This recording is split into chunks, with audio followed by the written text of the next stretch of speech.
What's up, everybody? How we doing? It is awesome. It's Friday night hangout as usual, except for the fact that, we got preseason football, and football is here. Thomas is also joining us, and for those kind of wondering what's up with the background, he's in Alaska, but you're with us because, again, it's Eagles football. You're not going to miss that.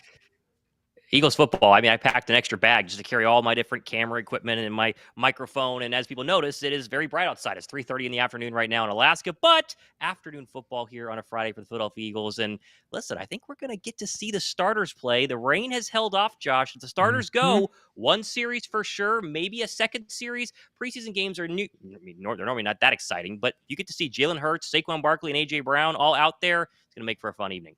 Oh, yeah. And we've gotten to see, for those, on Twitter, little glimpses and everything else. But Saquon, the reps there with Jalen in the pregame, I saw some people that were shout out, to us as well, being like, oh my gosh, we're here. Like the guys are dressed. How incredible it is. But again, the fact that we made it a back to the full season. We got the new setup. So, we've been teasing it for a while, but we'll just go ahead and throw it on the screen now. We might as well. This has been a lot of work and effort. It's just a brief preliminary. You guys can see the scoreboard there, but there's lots of other stuff that will happen as the game goes along. Let's just say that. But shout out to everybody in the chat. Make sure to hit the like button if you're not already. Subscribe to both of the shows because, as we said before, this thing's only getting bigger and better. And the more additions to the live stream, even what you guys see tonight is not going to be all of it. So we're just teasing that from that respect. But I'm excited. I know that you've seen it before. It's going to be a blast. Let's just say that this season will be really, really fun. Trying to make it the best viewing experience you can have on YouTube. Obviously, none of us can show you the actual game because of NFL rights and privileges and stuff like that. But if you're watching, maybe you don't just watch some sort of ESPN tracker that you could be watching on your own. We're going to have it all built for you guys here, including, so when people make big plays, stuff bounces across the screen. It's going to be a bunch of fun. And Josh and his wife, shout out to Sandy, been working on this for a very long time. And this is just a little taste of what it's actually going to be like when we get to the start of the actual regular season games. But in terms of tonight, Josh, obviously, starters going to play probably at least a series. And we say starters, you mean the shell guys, right? Saquon for sure a series. Jalen probably just one series. Maybe A.J. Brown and Smitty for a series if they even play. But then you have other guys who will be quote-unquote starters. Think about, Isaiah Rodgers, for instance. He might play more than just one series. It's been a very long time since he's played a football game. Throwing guys like Nolan Smith probably getting a couple more series than just one. And it's going to be a very exciting from the very beginning and also into the third and fourth quarter. Tanner McKee, Johnny Wilson, Will Shipley, a bunch of names we've talked about and covered a lot over the course of the training camp and the start of the preseason. We finally get to see them play and a real chance to see exactly what Philadelphia has behind all the starters as well on that depth chart. That is the exciting part. And as Caesar says here, who are you guys more excited to see for the second team? Or I guess maybe most excited to see for the second team. You listed a ton of names there. You could go all over the place, because like you say there, it's so many different positional battles. There's so many guys that are trying to prove themselves. It's almost like it feels like to me a two-part game, if you will, and it's really not even going to be a two-part game. It's going to be one series of the starters, but it's kind of like, okay, what do we get from the starters? It's going to be a vanilla offense, but you see maybe a little bit of motion or some differences, so get some takeaways there, and then you transition to, all right, the positional battles that we got going on. Who's winning for right guard? Who's winning the wide receiver 3 spot? The corners, like you're talking about. Even some D-line battles. Linebacker, does Zack Baun live up to the hype of a fairly positive, or I'd say positive training camp so far? Nakobe Dean trying to reassert himself. So I go all over the place, really. You can't go wrong with taking one. But do you have a favorite pick or a most exciting second team, or really, I guess, anybody to just make a name for themselves?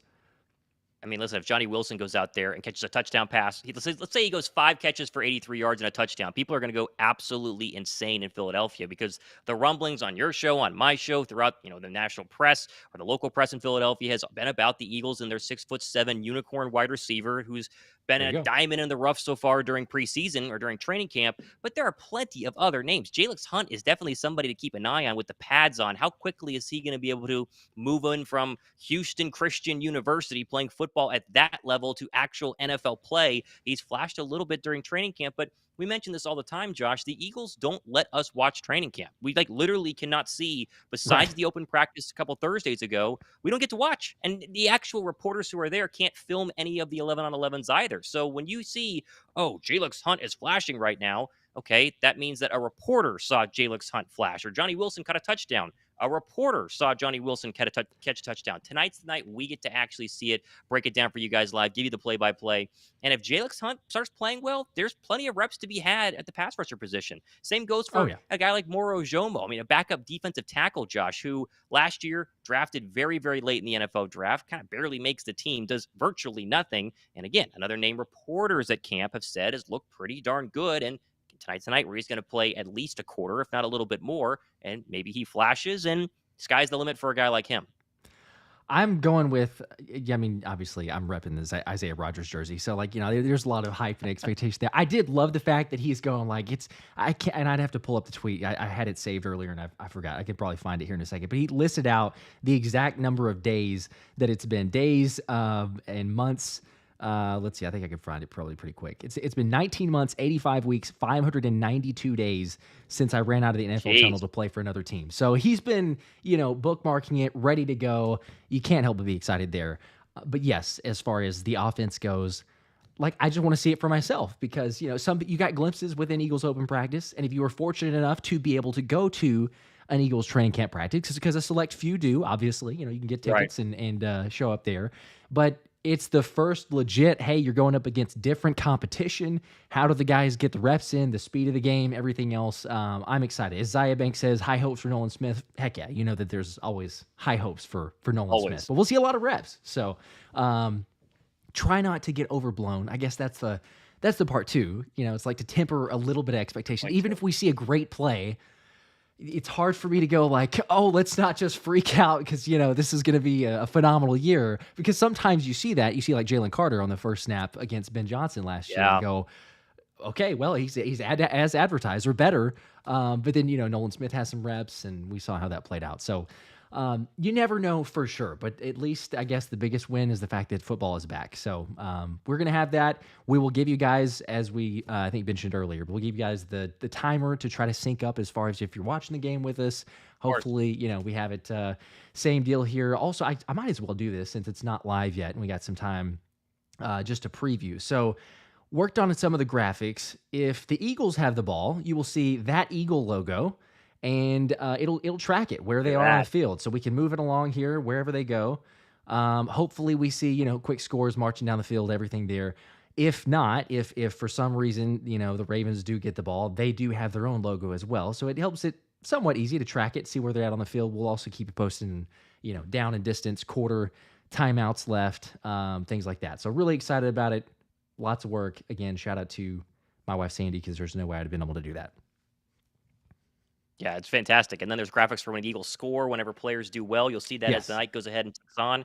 People just joining us, they're wondering where I'm at. I'm in Alaska right now in the loft of an Airbnb. So that is why I am not in my usual home setting. But this is a one-time thing. So obviously going to be back during the normal setting like Josh is currently in his house right now. And we are about 5 minutes away from kickoff here and getting ready for one of 3 preseason games tonight. Houston-Pittsburgh is also happening. That one just kicked off. Atlanta and Miami has kicked off as well. And so the full slate of the NFL preseason is officially here, Josh, right now. We appreciate you guys watching. We are getting close to 1,000 people in here right now. Hey, get the thumbs up button. We would appreciate that. And we're going to get the play-by-play off and running. Josh, I haven't heard anything about Lamar Jackson or any of the Ravens starters playing tonight. I assume the answer is no, because we would have heard it by now. At the same time, Patrick Mahomes is going to play a quarter, at least during his preseason game tomorrow. Josh Allen, the Buffalo Bills are going to start their starters for at least a quarter. Philly is going to play most likely their starters for what seems to be a series. If it's a short series, maybe a second series as well. Maybe some starting Ravens out there, either on offense and defense. That remains to be seen. Yeah, no, I was trying to find the same thing too as you were mentioning that. If we're gonna get for sure, I would enjoy or I would appreciate. Let's just say this: if you also get the first string, not that it's nothing. And again, it's only one drive, but it'd be nice to get the ones versus the ones rather than going, oh, cool, hey, the offense moved the ball, and it was against some backup players. Nonetheless, it's just one series, and I think it still speaks a little bit to like, hey, we look at what Sirianni has done or hasn't done in the past as far as starters go. And a little bit of a push, maybe a little bit of a encouragement from Vic Fangio. I don't know necessarily because it hasn't seemed like Kellen has had as much of a, I wouldn't say as much of a say, but as much of an opinion on like, yes, we for sure want to get them out there in the preseason. But Fangio is like, yeah, if we can get them out there, the more reps, the better, basically. So, little influence on that side, but he's changing it up, which you like to see. And I don't know. I get the part because, some people will be like, you see it on both sides. You play the starters, you could get injured, but it's the NFL. There's always risk out there. To me, I'm like, it's not the worst thing. Now, if keeps him out there for, a couple quarters, sure, we've got an issue. But if you go for one series, I mean, come on, you got joint practices, you got training camp, stuff like that. I'm okay with it personally because we got all the coordinators changes as well. No, I'm the same way. And I think Vic Fangio is the driving force in making sure the Philadelphia Eagles are at least getting some of their starters out there. And again, we talk about starters, Josh. Zack Baun is not officially a starting linebacker yet. He is probably going to be. He has been so far during training camp, but that's not exactly a lock like an A.J. Brown or a Saquon Barkley. And so does Zack Baun only get one series? I think he's going to need a little bit more. The guy's played very little middle linebacker throughout his entire career. And so you could see a starter like him. We mentioned Isaiah Rodgers, a starter like him getting a couple more reps. James Bradberry, I mean, come on. The guy's never played safety before. And now he's going to run out there and play a lot of safety. Maybe this year, if there's injuries in front of him, he could be the guy for an extended period of time. And so you're going to see a lot of names that you recognize deep into this football game, into the second quarter, probably starting in the third quarter. And that's the fun part, I think, for the Philadelphia Eagles roster is we're, a couple minutes away from kickoff here, is that in previous Eagle iterations, you will have certain preseason games where by the third quarter, I mean, it's nobody's. I mean, it is a bunch of people who are not going to be playing on NFL Sundays at all, even on a practice squad, level of play. They're going to get cut. Mm-hmm. And this year, they're so deep on both sides of the football. I mean, think about watching Anais Smith in the third quarter. Wide receiver, fifth-round draft pick out of Texas A&M. Yeah. He's done very little so far, reportedly, during training camp. He comes out here and, makes a nice kick return or has a good punt return or makes a couple nice catches. That shifts his preseason real aura all around from being pretty bad to pretty good. And so there's plenty of things to go and keep an eye on here as the night gets started and we get rolling and we start getting closer to 1,000 people watching. We're at 916. If you've not hit the thumbs up button, we would appreciate the thumbs up right now. That'd be awesome. Yes. And also, Pretty was asked a question earlier, what channel the game is on. So, unfortunately, as a lot of these preseason games are, it's NFL Plus. NFL Network does have it later tonight as a rerun, but otherwise, you got to go NFL Plus and check it out, which, that's why we try to stream this thing. It's maybe not this perfect substitute as far as actually watching the action, but we'll try to keep you posted as much as we can and what we're actually seeing because we do have the NFL Plus. Also want to get to a super chat here. Anthony Perry, appreciate the 10 bomb, said so proud that y'all both represented so proud that both of y'all represented on Birds 365. It felt like I was there vicariously through y'all. So there you go. We appreciate that. We appreciate it. Absolutely. Looks like my NFL Plus stream is starting to load here, Josh. Let me know what you got. As always, start of every single Eagle game, we got to make sure we're synced up here. As mine is at least giving me a loading screen. So we'll see how long that takes for it to get started. Yeah, I'm right there with you. There's something happening, but I'm not getting a live feed quite yet. So I figured we'd get something a little bit earlier than this because, it's 7:30 Eastern time. Yeah, you would think. It might just be like, hey, here's the kickoff, go. We haven't mentioned yet the backup quarterback battle. I mean, this is really where we're going to find out who's going to be the true number 2 on game days. You still think it's going to be Kenny Pickett. He's a first-round draft pick. You gave up draft capital to go ahead and acquire him. At the same time, there have been rumors Tanner McKee obviously playing pretty well so far, but neither backup quarterback has established themselves as the, surefire guy. And so definitely something to keep an eye on here because if you do see Jalen, we expect to see Jalen Hurts. You're only going to see him for a series and then probably – a lot of Kenny Pickett, probably a lot of Tanner McKee, and then a little bit of Will Grier in the fourth quarter would be the expectation. Yeah, that seems reason. We're not going to see, too much of the starters, like you said. All right, I do have a stream. We've got, it looks like some sort of Ravens hype video going on right now, is what that looks like. But there's some sort of video, I should say. Kyle Hamilton was hyping up the squad beforehand. Yet. Okay. All right, let me see if I can get it on my device. My computer does not want to show it just yet. We'll see if we can get it to go here. And if not, we back up on the phone. There you go. Multiple options. The Ravens appear to be running out of the tunnel. from the looks of it. Okay. So Okay. Why is mine not working? That's the question. NFL Plus. Let's see.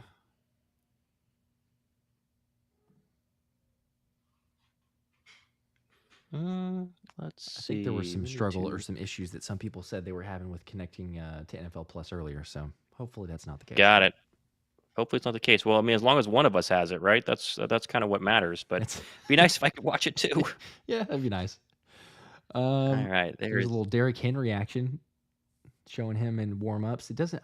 I don't think he's playing. But no, I'd be very surprised. Very surprised. All right, let me try and log in over here. Yeah, I'm not having it right now.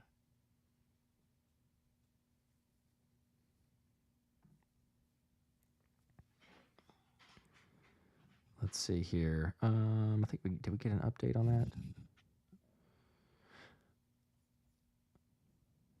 All right, Pete's saying no pads for most of the first string. Are they not playing anymore? Let's see. Okay, so maybe they're not. Okay. Yeah. So John McMullen here saying Jalen Hurts, Lane Johnson, Jordan Mailata, Darius Slay, Saquon Barkley, Landon Dickerson, Cam Jurgens, and Brandon Graham all on the sidelines, no longer dressed. So okay.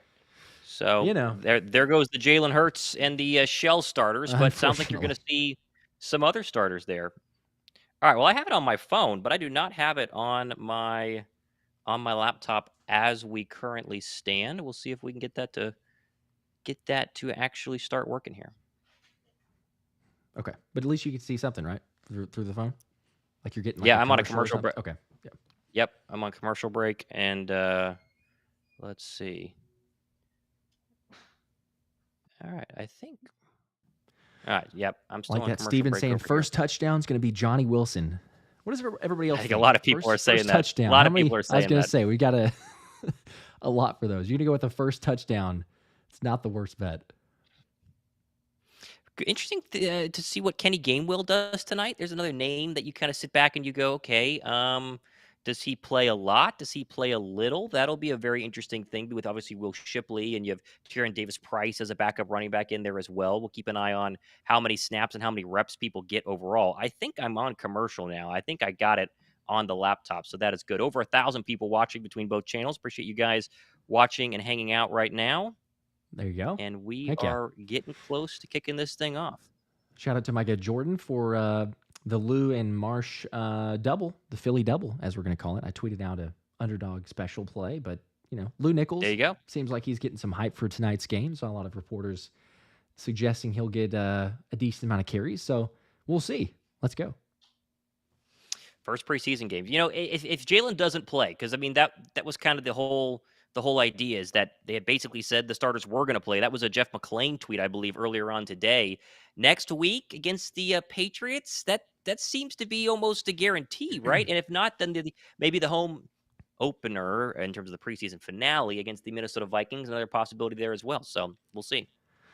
Yeah, it's I guess it kind of depends on what you get from the joint practices, really. I was hopeful or thinking like, all right, hey, one series would be cool, would be nice, but that's all we want. That's fine. Can be better safe than sorry, I suppose. And if you feel somewhat comfortable, you're like, hey, let's just go through warm-ups as if we were going to play. Then no, you're not. Move on. I don't know. Maybe it's predicated somewhat on Baltimore. I got just total speculate. But if Baltimore said, hey, we're going to roll our starters out there, does Philly? Probably not. They probably got a game plan well before. Not a judging based on the other team. But I don't know. It'd be interesting because sometimes they treat those joint practices, or like Sirianni said, you get as much, if not more sometimes, because it's in that practice setting and you can kind of control what you're really working on instead of preseason. So Dundee Edits says, are starters starting today? They are not. At least the vast majority. We got just about all the big names officially confirmed are not dressed. So that there may be like one or two that have not been mentioned, but at least as far as the offense, I haven't seen many defensive guys. We'll just say that. Like Brandon Graham's not suited up. Not that he's really even a starter necessarily, but defensively, I don't know. We might get the starters on defense. That wouldn't be surprising because Vic wants to see him out there anyway. You see an Evan Washburn on your screen right now, Josh? That's what I got. I got Evan Washburn. Yep. Give me a sideline update. All right. So it looks like we are getting pretty linked up here, which is very nice. Looks like we're going to be watching on the Raven broadcast. Now they're giving me Mr. Harbaugh there on the sideline. So, Right there with as you. usual, we try to make sure that we're all linked up. Looks like we're going to be, and we're going to be with you guys here as the game is probably 5 minutes away from kicking off. We're very, very close to kickoff with 1,200 people watching the show right now. We appreciate you guys hanging out.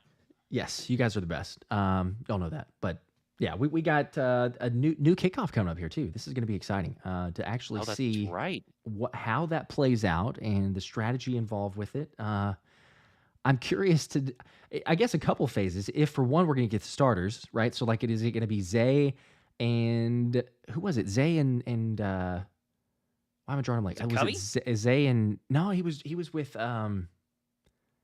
gosh, who was that? It was Zay and somebody. Covey was like third team with Will Shipley, I believe. Was it Kenny? Was it Kenny G? I think it was Gainwell.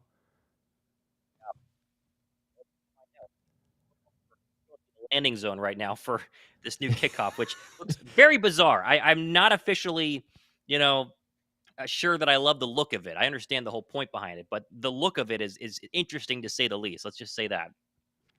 Very much so. And how many times is this going to be explained in obviously all the preseason games, but like every single game, it will be, I mean, you might as well just go ahead and guarantee yourself that every game will start out, well, here's the kickoff and here's the way it's played. And this is the landing zone. And this is, you got to kick it in that landing zone. If you kick it out, it's at the 30-yard line, all these other rules to it. So I'm going to try to keep on top of it. I know that we all will, but it'll be interesting because this will have a very weird and unique look. Not that we haven't seen it already in the other games that have taken place, but for Philly to see who it'll be for them as they're getting close to lining up, it looks like, for the kickoff. Somebody else asking what channel. It's NFL Plus. Have had some issues with streaming. I'm seeing some of that as well. Yeah, if you want to pay to watch it, you can go to NFL Plus. If you guys want to hang out, and we'll watch it for you. Look like Philadelphia is going to go ahead and receive the opening kickoff.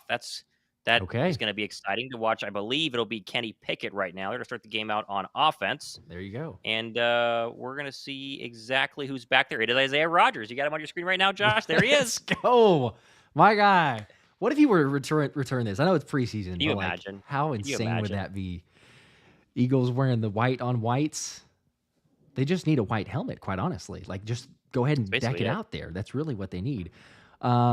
Quickly, I'll get the super chat in here. Sloppy Joe's Sloppy Show. Appreciate the 5. Said go Birds and love y'all. With the new kickoffs, does that change your mind? Who should be out there returning?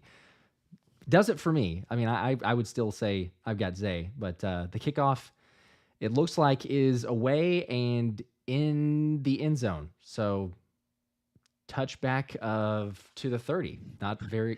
Nothing really. I guess it's preseason, so maybe you don't get anybody injured. Try them. That was not even an attempt, it looked like, to keep it within. Okay. All right, so here are the actual players. It looks like it's going to be the full second teamers, including, I see Grant Calcaterra, I see Kenny Gainwell, Kenny Pickett, Johnny Wilson, and I can't tell who the other receiver is right now, but I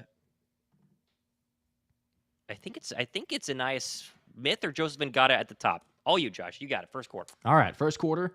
Fake handoff. Kenny Pickett rolled right side screen to Covey. Got a block in space. Cuts it upfield. Gain of about 5 or 6 yards. Going to bring up a 2nd and 4 there. You got a first play Eagles offense screen pass. What do we think there? Well, that's something we didn't like last year, but most of the time it's because it was going backwards instead of forwards. And a lot of times last year it would be DeVonta Smith is your lead blocker. This time it's 6'7" Johnny Wilson, and he's burring people down the field right there. That was a pretty good gain as we first official play the Eagles preseason underway. As I try to get the Eagle logo set up too and keep the yardage. This will be interesting. But Kenny Pickett, empty set in the gun, takes a snap, quick throw over the middle. It's complete, and it's the big target, Johnny Wilson. Yes, too. Look at that. Yes, too. First down. Very quick first down. That's a little pop pass right there. Johnny Wilson just runs about 4 yards, turns, catches the football. Easy first down there. And the question is if the Eagles are going to go with a little, well, now they huddle up. I thought they were going to go tempo there. They've done a lot of tempo the past couple of weeks at training camp. Now they huddle. There's your first down. And how about Johnny Wilson making an instant impact? Let's go, baby. Up to the 43-yard line, it looks like. Kenny Pickett, handoff to Kenny G up the middle. Big hole up and takes it all the way past the midfield. Holds on. Looked like he almost fumbled for a second, but he did not. He held on to the Baltimore 49. What a great run. I didn't see who got the block there, but that was a gaping hole that he was able to run through. He's running down the right side, and Mekhi Becton, for you're wondering if your starters are playing, Mekhi Becton is in there at right guard right now. Is he going to be the eventual starter? We don't know. But that was a run essentially right up the A gap on the right side, and that's behind Becton and behind the center right now. And so far, 2nd and 1, good drive. Oh, 2nd and 1. Okay, I thought it was a first down. Not quite. There's another handoff, though. That is a first down. Now it is. To Kenny G very easily. Another, 5 yards or so. So you got it up to the Baltimore 44-yard line, it looks like. 1st and 10. Looks like Trevor Keegan, you're starting left guard right now in as well. So you got Keegan and Becton are your 2 starting guards on this makeshift Eagle backup offensive line. And so far, 4 plays in, it looks pretty darn good. Love what I'm seeing. Not going to lie. A lot of in the gun, though, and that's what we're going to continue with. Pickett in the gun. Looked like someone false start there, and we did. Yes, that was, I think, the left tackle. Yeah, left tackle. It was. Yep. Johnson. And Fred of course, Johnson. Fred Johnson will be your starting left guard or left tackle today. And so there's your first penalty. 1st and 15. That's right. Back them up just a bit to the 49, the Baltimore 49. I'll try to move this little logo. We don't have it exact, but we try to get as close as we can to the 49. Kenny in the gun again. Fake handoff to the other Kenny G. Right side has a man and good coverage there. That was intended for Johnny Wilson, but broken up. Who was that? Number 2? I think that's Nate Wiggins, right? That is, yeah. I didn't realize that is the number rookie 2. Nate Wiggins. That was really good play, honestly. Johnny on a comeback. A little bit of a pull, but I don't mind that. That's a little bit of a pull. Yeah, there's their number 30 overall draft pick, Nate Wiggins. For those wondering, someone Philadelphia had their eye on as a potential corner. We got a much better one in Quinyon Mitchell. He will play tonight. 2nd down and 15. Yes, hardly starters for the offense, by the way. Ricardo was asking. Hardly any starters. Kenny Pickett, fake handoff, a little screen pass. Calcaterra catches blockers in space, pushes forward, a gain of about 7 yards up to the Baltimore 41. Little tight end screen action.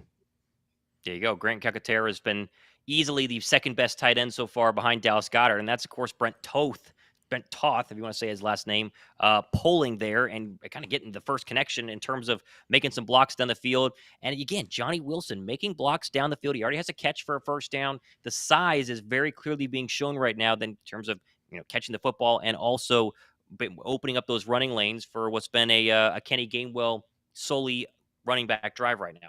Yep. There we go. 3rd and 8. I was a little bit short on the graphic there, but Kenny Pickett going to take a deep shot. Right side had a man, but very well covered by Nate Wiggins. Again, incomplete. 2 tries towards Wiggins, and he's been all over the Eagles receiver. I couldn't tell who that was. So far, so good. I couldn't tell who it was either in terms of the John wide Ross? receiver. I think it's number 83, it John Ross. It was. Okay, so they tried to target him twice on this drive. And again, the good coverage there and trying to work on the speed of John Ross. And Wiggins lived up to the hype for Raven fans so far. And actually on a 3rd down or 4th down and 8, I assume it's a field goal. Oh, no, they're going to go for it. I guess so. It's kind of in no man's land, I suppose. You're at the 40, 41, 42-yard line. Snap from Kenny Pickett in the gun. Going to roll out right side, pressured, trying to look up the middle and pass to the right side for Ngata. And again, Nate Wiggins is the one in coverage to create there's a kind of a chance for Ngata. It was thrown a little bit high, but he is right there. There's no separation. So unfortunately, that is a turnover on downs going to Baltimore. Turnover on. And again, it's vanilla. It's preseason, so not a lot of very creative routes right now. We're running essentially a 10-yard stop, the same thing that you ran from Johnny Wilson a couple plays ago, and didn't work out. And so the Eagles would turn it over on downs. And honestly, Josh, now you're going to get to see an Eagle defense that's probably going to have more names that you actually recognize play. You're going to see Quinyon Mitchell out there. My expectation is if Isaiah Rodgers returned the opening kickoff, obviously nailed him in the back of the end zone, but still return the opening kickoff, he's probably going to be out there. Kelee Ringo is going to get some reps. I believe Zack Baun will get some reps. I think you're going to start to see, a couple of big names here on defense and see what they do against the backup. Josh Johnson be the quarterback for the Baltimore Ravens today. For sure. And quite honestly, that's more of my takeaway. Charles is asking how we feeling about that first drive. It's vanilla. It's the preseason. It's one drive. You basically had Kenny in the gun with Kenny next to him in the gun the entire drive, and it was either a handoff or like throwing a slant route or something like that. You're not going to get the souped up Kellen Moore offense for the most part. I think more of what you want to see is those one-on-one battles from the corners. Even the guard spot, we do talk about they made some good blocks there. So I'm going to take the positives. Naturally, I'm going to be more optimistic anyway, but we take more so, I think, defensive takeaways in this game than anything else. So T-Mac saying Wilson looks soft as a receiver. I mean, come on, from literally the 2 reps. Like there was 1 rep there. Maybe he could have won something on that, but like, I don't know. It seems a little bit of a the only catch on the opening drive. I mean, come on. What are we gonna do here? We're gonna freak out about somebody who everyone keeps saying has had an absolutely incredible training camp so far, and now we're 2 reps in and he stinks. So is what it is. Welcome to the preseason. It's always gonna be haters though. So whatever. But appreciate you guys. If you're not already, make sure you hit the like button. It means a lot. Make sure to sub to the channels. Trying to get bigger and better as we bring you guys all the content. Question from CTM Young was asking, where can you watch the game? NFL Plus is the way to watch the game right now. Unfortunately, we can't show it. I had a few questions as well. We would show it if we could. If NFL allowed it, if they said, hey, you guys just go ahead and stream the game, broadcast it, we would. Unfortunately, we cannot. So this is the next best thing, hopefully. All right, so now we get to go ahead and see exactly what the Eagle defense looks like. That's the first question. Who's going to be out there for them as they brought us back from commercial with 11:26 to go here in the first quarter. And there is Josh Johnson, remember famously NFC Championship game in for Brock Purdy. Mm-hmm. And we will try and figure out who's out there. I think Jalen Carter and Jordan Davis. I think the entire starting defense is out there, minus Darius Slay. Yep, looks like the starting defense. So it's going to be handoff up the middle, big hole. Oh my goodness. All the way to the past midfield. That was a gaping hole there for, who was that? Owen Wright? Yes, Owen Wright. Juked This past is the Baun. entire Eagles starting defense, minus, of course, I did not see Josh Sweat. Nolan Smith was in. There's no Darius Slay. Kelee Ringo was in. And it looks like Avonte Maddox is your starting safety in for C.J. Gardner-Johnson. Other than that, this is everybody. I see Milton Williams is in right now. Bryce Huff is in right now. So this is 2s versus 1s for Philadelphia. Yep, and that's going to be first down from the 46. A little screen pass to Owen Wright. Wide open left side. Going to be all the way up to the 30-yard line. A gain of 16. Boy. I don't know who had that in terms of, I believe, a linebacker. I'm going to have to see the replay, but that's 2 times now Owen Wright has made him pay big time. All right, so you know the narrative that's already being built 2 plays in. Well, the Eagle, first-team defense is getting worked by the Baltimore second-teamers. This is a natural pick play, and I believe that's Quinyon Mitchell is the closest cornerback to that left side. I don't know if he was supposed to switch, and he did not. He's obviously a starting nickel right now. He's obviously lining up on the outside, but this is a good drive by Baltimore right now inside the Eagle 30. Josh Johnson under center, which we have not seen much of in the Eagles offense, but there's a handoff. Owen Wilson keeps it hit left side and hit almost immediately. There we go. No gain. Looked like Milton Williams, I believe, and who else was that? Looked like Jordan Davis on the left side as well. They're running 3 defensive tackles with Williams, Jordan Davis, and Jalen Carter. Huff and Nolan Smith were also out there as well. Devin White was coming on I believe, a run blitz there too. It's cool to see number 45 in an Eagles white jersey, but man, it's crazy. We're watching the entire Eagles starting defense right now. Here we go. You wondered if we get it, but empty set. Owen Wright goes out right side. Josh Johnson in the gun. Looks like Eagles are showing blitz. 5 on the play clock. And they're showing blitz left side. It is going to come that way. Takes a snap quick over the middle. Deflected. And I believe that was Jalen Carter getting a hand on it. Incomplete. Boy, you want to talk about Vic Fangio's new defense. Nolan Smith and Bryce Huff are both lined up essentially in the nickel right now, covering, I believe it was 2 tight ends. Bryce Huff then comes in on the left side. I believe he also had, I think it was a linebacker. I got to see the replay again, and they come off a blitz off the edge. Very interesting design play right there, and I think Vic's just calling his defense.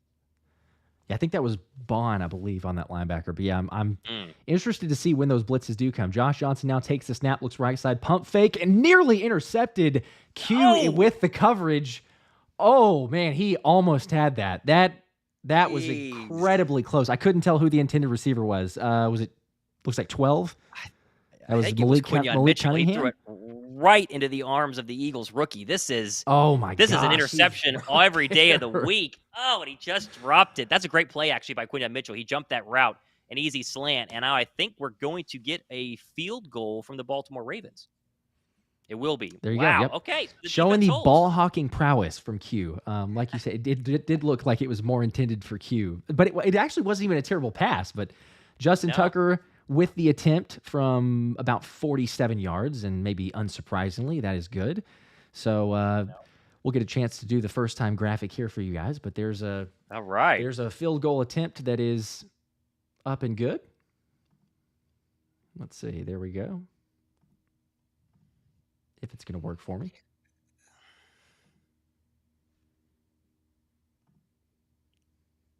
I like Alex Sherrill saying, "Never mind, Super Bowl ring incoming." As if after he posted a couple minutes ago in the chat, at least we can get the number 1 pick next year. And nope, that's not the case. The Eagles are back; they're fine, no problem. Everyone can stop panicking now. It's all good. Did you get the field goal graphic? There we go. Did we figure it out? It's not. I don't know. It's not actually working for me, which is unusual because it was working in the test, and now I'm. Huh. Well, that's why it's the preseason, right? It is a for all of preseason, them. so yeah. I don't know if. Now I'm curious if any of those are going to work. Actually, that's going to be a bummer. Good question. Let's see. Good question. Interesting from the Eagle first team defense. I mean, overall, they get torched on a couple of big plays, and then they button up, have a nice pass deflection from Jalen Carter, and obviously really good play there by Quinton Mitchell. The question's now going to be, is that enough? Are you going to see them out there a little bit more? I would say, why not? I think Fangio wants to see what they can do, and personally, I feel the exact same way. And that first drive didn't exactly go how I think Fangio would have liked it. It's preseason. These guys are, figuring out for the very first time. And so my guess is go ahead and do them for one more ride, but we'll see. We should for sure be seeing Kenny Pickett roll out here with the Eagles' second team offense whenever they get the football back very shortly. Yep, it does not appear like they are working, unfortunately. All right. So well, we'll have we will have them, but for some reason it was working in the preview and now they're not. I don't know if it's just the stream itself and the connection, but it's a little bit of a bummer. I mean, we still have some. Can you re-drag them in? I don't know. I'm just I might try to do that. spitballing here. Yeah, that could definitely work maybe on during commercial break. We're about to be back from commercial break as well. So yep. All right, let's get this thing set back up here. Yeah, and if you want me to run this drive while you set things up, let me know. So that's a 6-play, 29-yard scoring drive. Took 2:06 off the clock, and on a 46-yard field goal. And now we get to see the second iteration of the brand new kickoff with, I think, still Isaiah Rodgers back there to return it as he took a knee with the first one in the back of the end zone. Yeah, let's see if they give him an opportunity or if it's just, hey, here you go, kick it out of the end, the back of the end zone. Looks like he will. He's going to get an attempt to return. Gainwell this time up to the 25-yard line where he's tackled. So it'll be a 1st and 10 from the 25. I want to refresh my stream as I was just getting the kickoff there. See if I can sync back up with you. Give me 1 second. There we go. This looks like I am in much better position. They're showing pistol formation. Okay, you might be a little bit ahead of me now. They're still in the huddle on mine. They just broke the huddle. Okay, then yeah, I'm definitely ahead. I'll pause. Let me know when they go into the pistol. Okay. They are in the pistol now. Kenny Pickett there. Actually, Gainwell behind. Hand off to Gainwell up the right side. Pushes forward for a gain of about 2. 2nd and 8. I got the Nate Wiggins player profile right now is what I'm seeing on my screen, as they're very pumped after that first drive. And now they just took me back to a picture of John Ross and Nate Wiggins. 8:43 to go. Okay. I think I might be like 5 or 6 seconds behind. Yeah, I'm seeing Kenny now in the gun. Gainwell to his left, fake handoff, left side screen to Covey, has blockers, makes the guy miss up to the 30, and then tackled at the 35-yard line by Robinson, but a good gain there. Should be the first down. I think the only problem with NFL Plus is I can't pause it. It's either just goes me straight back because they're lining up. I'm at 8:07 to go, so I will watch ahead as you call it. Okay. Technical difficulties, obviously. Day, the channel is on. Yeah, the channel is NFL Plus. All right, 1st and 10. 8:05 that I'm seeing now. Kenny Pickett snap, handoff to Gainwell. Left side has a hole, pushes forward, brought down at the 42-yard line. A good run for, looks like a gain of about 7. 2nd and 3.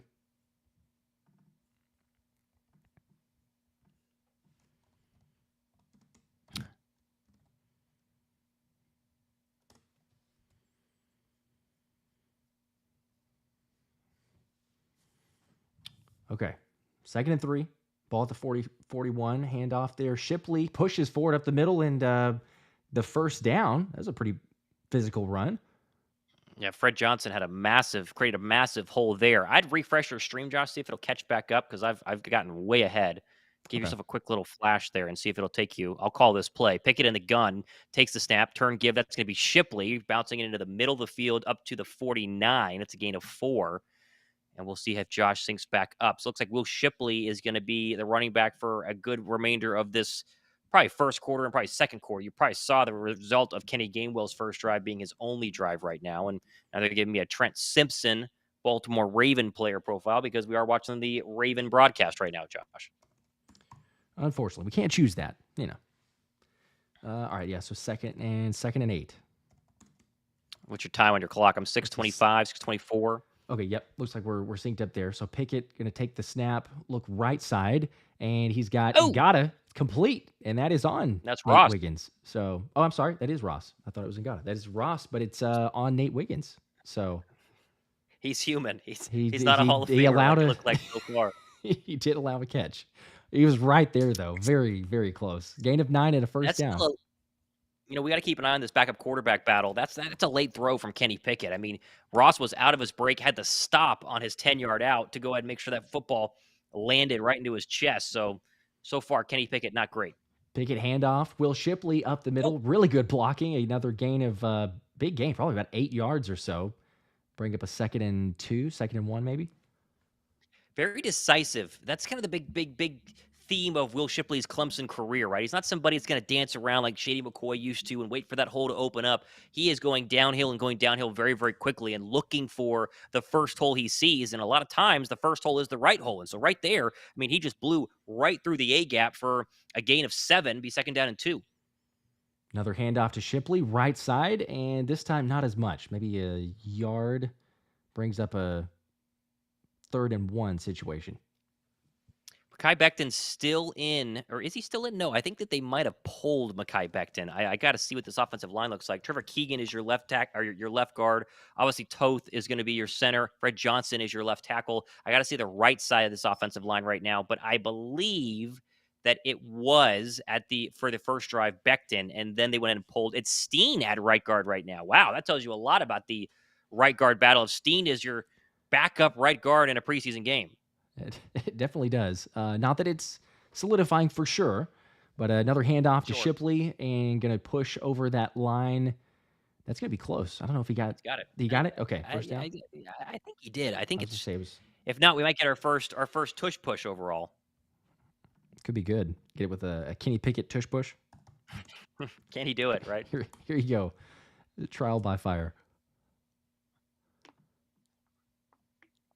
They have not given us an indication if this is a first down or not, but the clock continues to run. There you go. There's your first down. First down. Okay, finally. Solid drive so far. Ball's up to the Baltimore 33, looks like. Snap by Pickett over the middle. It's complete. Calcaterra. That's a gain of about 7 yards. Up to the 25.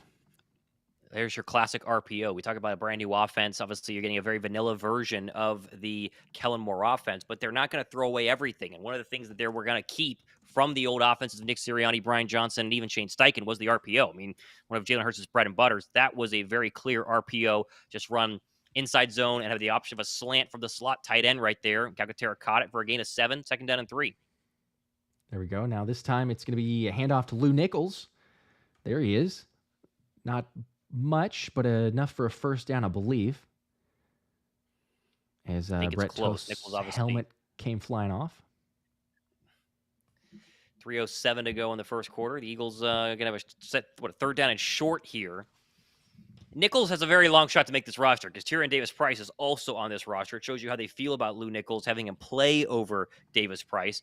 How much more Will Shipley will we see? I think you're going to see a rotation at running back the remainder of the night, and that makes a lot of sense. But so far, backup offensive line with Keegan and Steen inside, they've been pretty good as Shipley's in here on 1st down and 10.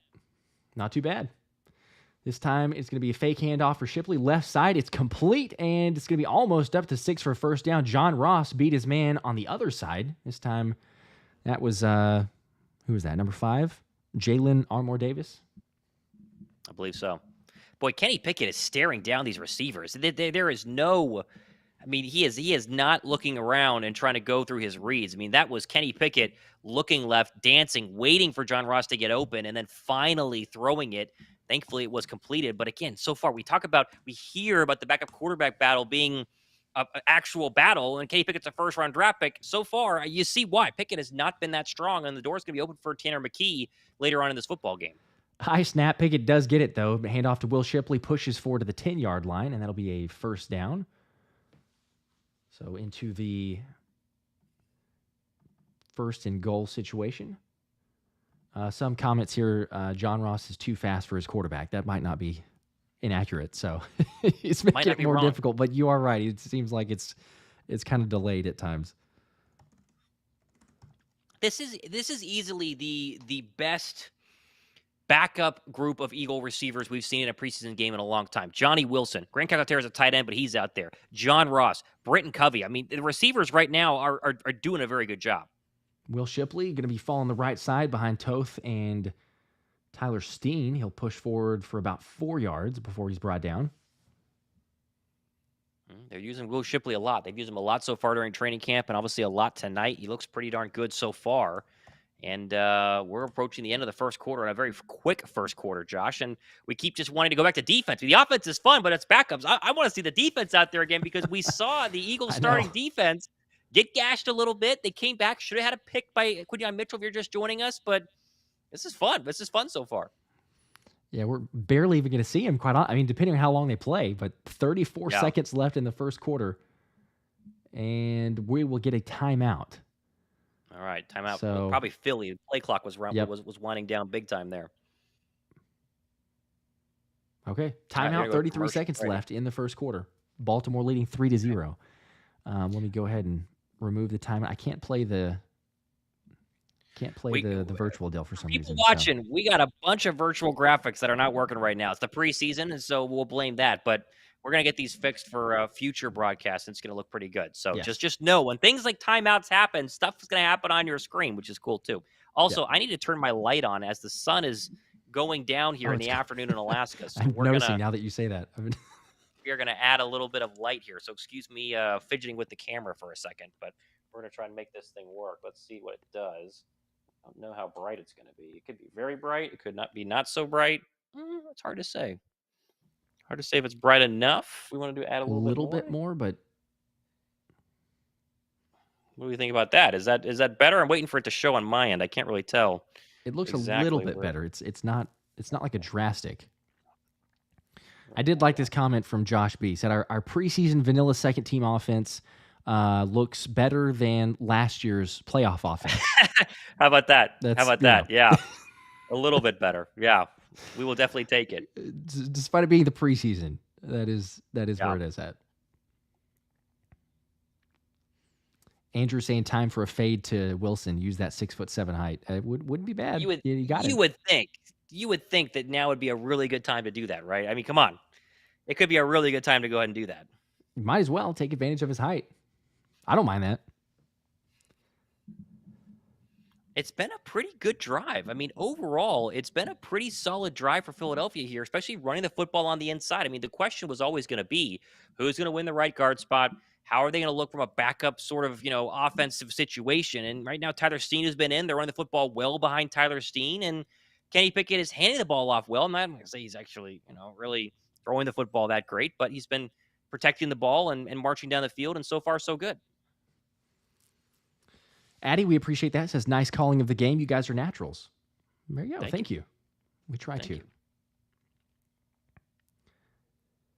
Second and goal. Looks like they're coming back from the or about to come out from the timeout break. But 2nd and goal from the 6-yard line, 6 or 7. Baltimore leading 3-0. Question of what they'll do here. Do they just keep kind of running this little handoff to Will Shipley or Lou Nichols? Or do they take a shot? Throw it to your 6'7" receiver.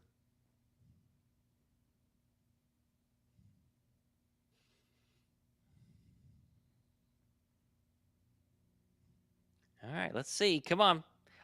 We said at the very beginning of the show, Josh, if Johnny Wilson catches a red zone touchdown, people are going to go crazy. Also, TJ Uzama is in right now, and I believe that Kenny Pickett is lining up under center, Josh. Okay, he's lining up under Malone center. Setback. And Johnny Wilson is there. He's on the outside. It's going to be Kenny Pickett roll out right side. He's got Will Shipley wide open, caught, touchdown. All Will right, Shipley there we go. With Johnny Wilson blocking. That is a under center play action rollout, or I guess not really much of a play action, but he did roll out kind of a boot there. Okay.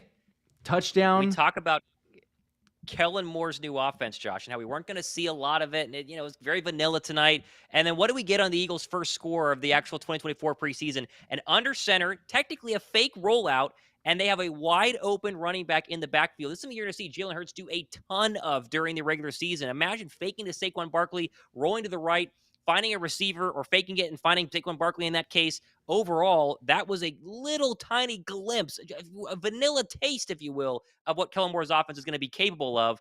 And we have a Jake Elliott extra point miss, which is very interesting. It kind of kills the vibes right there, but it's preseason for all of us, and so he missed this one there. But overall, a very impressive drive to virtually end the first quarter with 30 seconds left. How about Will Shipley? So far, so good. Heck yeah.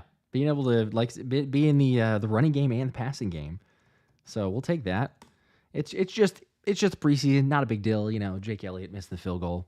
It doesn't really matter too much. Although there's some of us who may have taken a Eagles -2.5 in this game, so we're still fine. But it's just implications later in the game. Right. Oh, man. Unfortunately, okay, also I was not able to play the graphic, the animated stuff there. So again, like you said, that for people wondering, there will be other things that we had planned for a touchdown score. In fact, I may lose audio for a second. I might try and just retransfer them. So just bear with me. But I'm gonna try. I'm gonna have to unplug the audio. As long as we don't lose the stream, right? We won't lose the stream, but you might lose my mic. So you won't hear me for a second. All right, well then I will take over. Okay. I will take. We want to have the fun stuff because that's the whole point. I mean, all the new fancy things you see below us, which is fantastic. We want to be able to actually give you guys all the graphics as well, which is going to happen there. So we'll see exactly if Josh can go ahead and figure that stuff out. But as of right now, just joined us 6-0 or 6-3 Philadelphia. 1,600 people watching the stream right now. If we can get more likes, if you're watching the stream right now, you're enjoying it, give the show a thumbs up. We'd appreciate that. Helps more people find out, more people find the stream for one, which is great. So we'd appreciate you guys if you would just give the show a thumbs up. And we'll be doing this for every single Eagles game during the regular season. And when that happens, I mean, it's hopefully going to be with the full graphics, and it's going to be a lot of fun. So, all right, let's make sure we ban people who are trying to spam in the chat. As Ohanami's family, you are a moderator. I made you a moderator on my show, so that way you can go ahead and you should be able to kick people if they're spamming. So if you see that person again, go ahead and do that. If you've not given the show a thumbs up, give the show a thumbs up. We'd appreciate that. That'd be fantastic. As we're at 258 likes on mine, I think similar on Josh's. So that would be great, as Josh is trying to figure out if we can do the all the graphics that we made for you guys. So IB24, so watch you all every day. IB24, I appreciate that. Jake did not make. That is true. He did not. How does come Mott doesn't like wires? Oh, with the headphones. Mine are they're back in my studio. I'm not in my studio, as you guys can probably tell. I'm on the road here. I'm in Alaska, actually, going fishing this weekend. So that's why I am doing the whole real mobile broadcast here. Here's a kickoff. This is going to be returnable, and a nice return across 25. Ball came out, and I think Philadelphia got on it right here. Kelee Ringo might have sprung that one free. We have to see if this football actually was dumped by the returner Ali. There's a good example of why you don't kick it into the end zone every single time during the new kickoff. Elliott puts this exactly.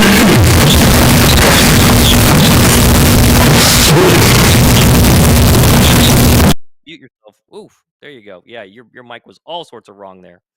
Woo, that was bad. Sorry for that. If you everyone who heard that. Yeah, that was. Let me know when you figure it out. And this is.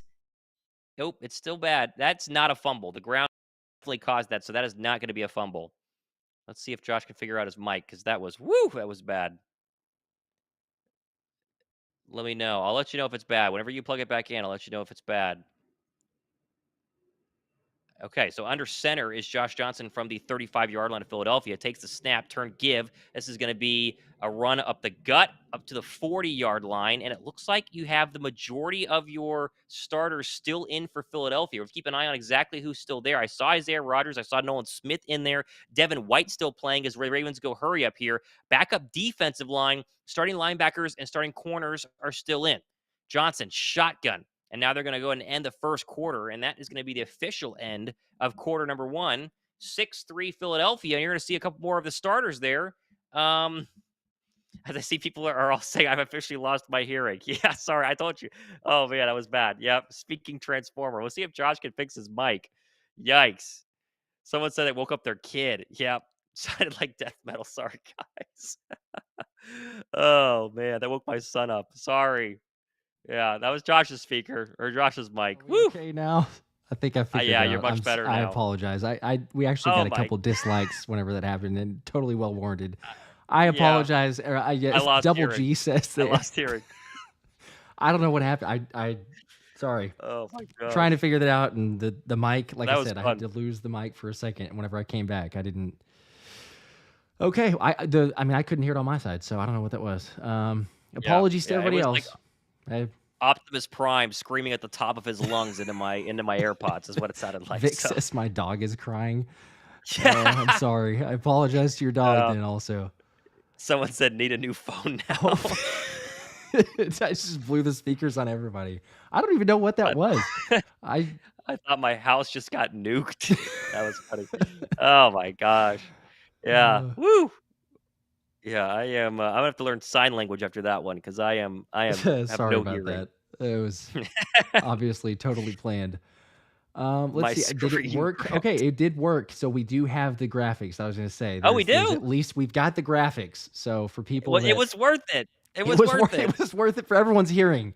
I'll go ahead and just play it, even though it's super late. I might as well. Like here's your Eagles touchdown graphic that should have been Oh my uh gosh. something that should have popped up there. Let's see.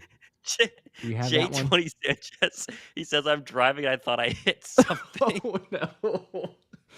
Oh my Oh gosh, my I'm sure. gosh, that's funny. Actually, I didn't even think about Oh that. my People that were god. driving, hopefully, we didn't just cause some wrecks there. Noted says my ears are bleeding. Pear Oh Bear says gosh. my grandma calling and asks if the ground is shaking for me too. Oh my gosh, I'm like crying. That's so funny. I apologize, everybody. Oh There's man. okay. I almost Well, crashed my car. do we? Oh my gosh. Oh man. All right. So we're back. Second quarter now. Here we go.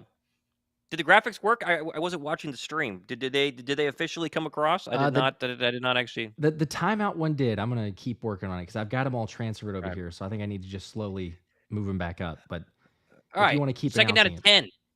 Johnson across the middle, wide open. That's a catch on Isaiah Rodgers and a first down to the Eagle 40. And that's a big gain there, the biggest gain for either team right there. The comments are still hilarious. And that is right across the cold. face of Josh Johnson. If you're wondering the backups that are in right now, it is essentially your starting secondary. It is no Darius Slay. It is Maddox and I believe Blankenship. Rodgers, Quinyon Mitchell, and Kelee Ringo is your secondary. White and Baun, the two linebackers. Totally backup defensive line right now, including Nolan Smith. First down at 10.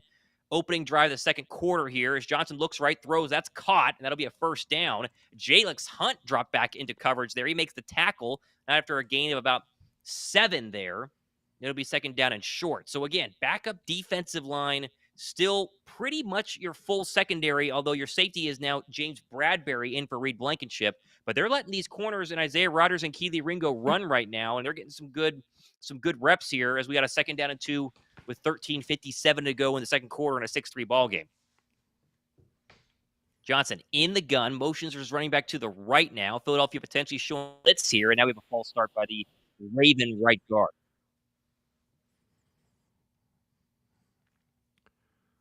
There you go. Now, Josh, we are really keying in on the secondary, right? I mean, in terms of who we are watching right now, you are watching one of these players minimum, maybe two if you include Mitchell and nickel spot, will be a starting secondary player for Philadelphia. No Sully right now, no Cedric Johnson, no Reed Blankenship, so there are plenty of backups. But as it currently stands, either Rodgers or Kelee Ringo will start, and they're out there right now in press coverage on second down and 7. Johnson in the gun, another Eagle blitz Oh, potentially wow. coming. Here comes White on a blitz. Looks left, throws. That's going to be incomplete. No, he caught it. And that's a catch right in front of Kelee Ringo down to the 16-yard line. That's Wallace. Are you ahead of me, Josh, there? I'm curious. Yeah, sorry. I think I may be a little bit ahead. All right, you go ahead and take this next play. I'm going to refresh because that seems to be a way to make sure this NFL Plus stream links us up.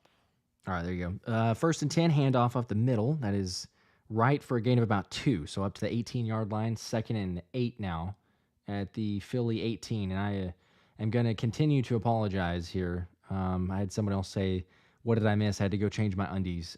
So, yeah, just you didn't miss much except for Baltimore moving down the field. But Josh Johnson keeps it, runs for the first down in front of Jalen Hunt there.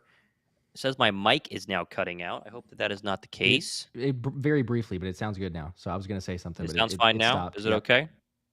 Okay, so Josh Johnson, they're showing me the replay. Was Hunt missed the tackle out of bounds there, and so it's a first down for Baltimore inside the red zone here.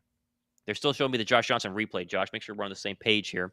Okay, I just refreshed. 12:04 to go. Under center from good. the Eagle 7. Josh Johnson into the red zone for the first time in a 6-3 ball game. Motions across the formation. Now a handoff. That's a good tackle made by Patrick Johnson. Not after a gain of about 3. It'll be second down and goal, I believe, from the Eagle 5.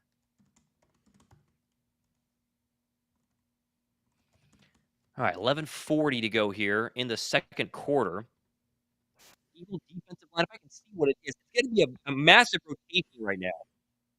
As I believe if Moro Jomo has been in, I believe you're going to see a lot of Patrick Johnson as well. As Johnson is in the gun now, that is Josh Johnson takes a snap on second down and goal, looking fired outside that. We're broken up by Kelee Ringo there. The mic, it's starting to do it again now. The mic is going in and out. Okay. So take over. Okay. Yeah, that was Josh Johnson. He had really good coverage. Ringo be able to rip that one out. Pass break up there. Appreciate you guys hanging out with us. Again, this is, the preseason. So just like the Eagles are getting in their reps, we are also with technical difficulties for my mic. I don't have an excuse, I guess, for why that happened. Thomas is in Alaska, so give him a little bit of leeway. But we'll figure this thing out. We'll be humming along by the regular season. So appreciate all the comments, though.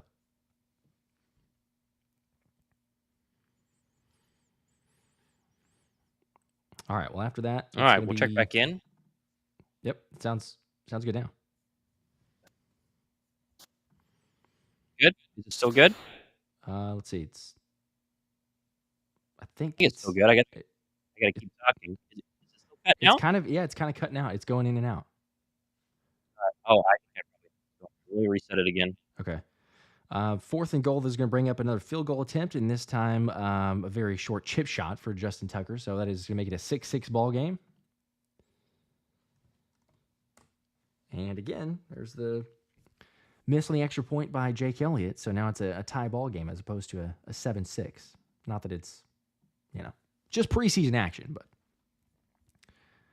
tie ball game right now. Let's see. I don't know if that field goal will work. Nope. The animation is not working. We'll figure it out. All right. Let's see if my mic's going to work now that we suddenly have technical difficulties. How do we sound right now? Does it sound like it's working? Sounds good now. Yeah. All right. Yeah, I think I saw the connection. It was not 100% secure. So, all right, 6-6 ball game. There you go. Who is 58? He's slowest out. That's Jalen Hunt, who's a pass rusher. And if you're wondering if the Eagles were still going to be dropping linebackers into coverage, the answer emphatically tonight has been yes. It has. Mark, Alaska, are you planning to go and I'm in Anchorage right now, and then we go to Soldotna and Homer to go fishing this weekend. So Anchorage for the night. Not that I'm jealous at all. That's, I had to bring a lot of camera gear. So yeah, that was the only unjealous part of this is everything that I had to lug along to make sure that we could do the broadcast and the subsequent shows that are going to happen from Alaska. But again, appreciate you guys watching with us right now as we got 1,500 concurrent people who are watching the show, which is fantastic. Of course, between both of our channels, that's how we get the number there. And hopefully you guys hang out for there we go. a lot of. Sorry, I'm just messing with the people are seeing animations right now, so just bear with me. But Oh, is it working? transferring them over, so it is working. But I'm just having to individually do it. So, in fact, I can play a. There you go. There's the animation for the field goal good from Baltimore. All right. We were late on it, but now they work. So that just not that we were making it up about animations that were in play, but the field goal was good from Baltimore. It was not good does that mean from Philly. That we have all of them right now? Is that what that means? We should. Yep. I'm literally moving them over right now, one by one. So I don't know why, for some reason, it was good before, and then we had a little bit of issues. But yeah, there's the touchdown. That was very delayed, but for those wondering, back whenever we scored, that was what was trying to play. So we've got that one. Looks like they're just so a 10-play, 61-yard scoring drive. Yeah, now they're showing me Justin Tucker, Josh, is what I got. They're about to give me I can see Justin that. Tucker kickoff. Good. We're linked up here, and we got no more technical difficulties, which is great. So enjoy this. There's your touchdown. Crossed. That looks great. You showed that on the screen. You saw that earlier. That looks fantastic. And this is going to be a returnable kick. I believe this is Will Shipley, who is going to get across the 20 to the 25-yard line. So a multitude of Eagles back there who have mixed in and out. John Ross and Shipley were back there for that one. I believe you had Isaiah Rodgers back there earlier. So pretty fun stuff right there for the Eagles, who now we will assume still see Kenny Pickett for this next drive. Also, if you haven't hit the thumbs up button yet, we appreciate thumbs up, and we appreciate you guys hit the sub button too if you're just joining us for the first time. Obviously, do a lot of daily Eagle shows as well. I'm at 344 likes right now, so you guys want to give the show a thumbs up, that would be just absolutely a few more. Fantastic. Let's do that. Just a couple more. Still Kenny Pickett, who has had a decent first drive. One touchdown. He's empty right now with 5 receivers. 4-man pressure. Pickett steps up. He's going to run and ducks out of a sack across the 25. Maybe gained a yard. That looks like it'll be probably 2nd down and 9 as the clock starts to run with 10-12 to go here in quarter number 2. Pickett is slow at throwing, says TMCL. That's been what I've thought so far. I mean, literally what we've seen is a Kenny Pickett who doesn't look like a first-round draft pick, clearly looks like the backup. And if Tanner McKee comes out here and goes through his progressions, that's been a big problem for Pickett, at least what I've seen. They're going to have a real quarterback 2 battle under our hands. So Nichols, the running back, to the right of Pickett in the gun. Here's a run to Nichols to the left side, and he gets across the 30 to the 34, maybe down to the 34.5. It'll be 3rd down and short right now for the Eagle offense in a 6-6 ball game that should be 7-6, but the Eagles missed an extra point. I saw an Albert O sighting there, Josh, at the left side of this formation, so people wondering where he's been all throughout training camp. I haven't seen him too much. There's your first mention that I've gotten so far. Steen still at right guard. Keegan still at left guard. Kennard and Johnson are your tackles. Here's a 3rd down and 2. Philly from their own 33. 9:13 to go, 2nd quarter. Pickett in the gun. 3 receivers to the bottom. Here's a run again to Nichols. I don't think he got this. I don't think he did. It's going to be really close, and he did not. He's going to be about a foot short. You're in Eagle territory, as you see on your screen by the little eagle below us, exactly where they're sitting right now. But they're short, and it will be 4th down. And if you are Nick Sirianni, it's the preseason, you're obviously going to go for it, and the offense will stay out there. And so maybe we're about to get our first Kenny Pickett preseason action here. That'd be fun. Curious and they are going. Okay, hang on. And they are lining up. Get the tush push? They are in the tush push. Yes, Johnny Wilson behind Pickett in the tush push, and I don't think he got it. Wait, maybe. I think he bobbled the football. Second spot whenever he pushed forward. Oh, he got it. Get it. Okay. That looked terrible. He kind of bobbled the football there. He kind of had to regather it to make sure that he could, not drop it and fumble the football. But That's a first down, and you wonder why Jalen Hurts is so good at it. Well, you just watched Kenny Pickett really struggle there, but big Johnny Wilson, 6'7", shoving you in your lower back, that tends to help you move forward. Not everybody can do it, but it was just enough. It was 4th and inches. If it was 4th and a full yard, he probably would not have gotten that one. First down and 10 from the Eagle 36. Pickett in the gun. 2 receivers at the bottom of the formation. Here's a play fake. 4-man pressure. Pickett under pressure. Steps up away from it. Now he's going to roll to his left. Now he's going to run. There goes Kenny Pickett and slides safely across the 42 up to the 43. There is a flag down. They're pointing in the Eagle backfield, and in fact, that is the case. It's a hold on Philadelphia, and they're going to back this one up. Tyler Steen, your right guard, the culprit. Okay, well, would have been nice to have the 6 or 7 yards. Instead, you back it up for 10. All right, so it'll be second down and long here. Again, if you're just joining us, we were told pregame you would see Jalen Hurts and the Eagles starters. That was a lie. We did not see them, and now it has been the Kenny Pickett show. Britton Covey in right now. Joseph Ngata, one of your receivers. And Nichols, the running back to the left of Pickett in the gun on 1st and 20. A play fake, screen pass, left side. That's caught, but going nowhere fast. I think that's CJ Uzomah. I got to see. He's being gang tackled by about 70 Ravens. That was very hard to see who that was. I think it was. 87, I believe, is Uzomah, because 85 is Alberto. So that goes nowhere. There's a screen pass on 1st down and 20 that we hated last year, and not everything is gone from last year. It is the preseason, but, do what you know, I guess. So is what it is, and it'll be second down and probably 19.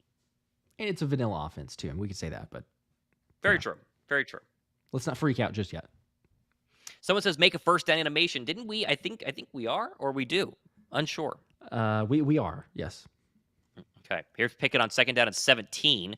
Looks left. Now he's going to roll to his right, and this is just being chucked out of bounds. That is a well done by the pass rush of the Baltimore Ravens. And so now a 2nd and 17 becomes a 3rd down and 17.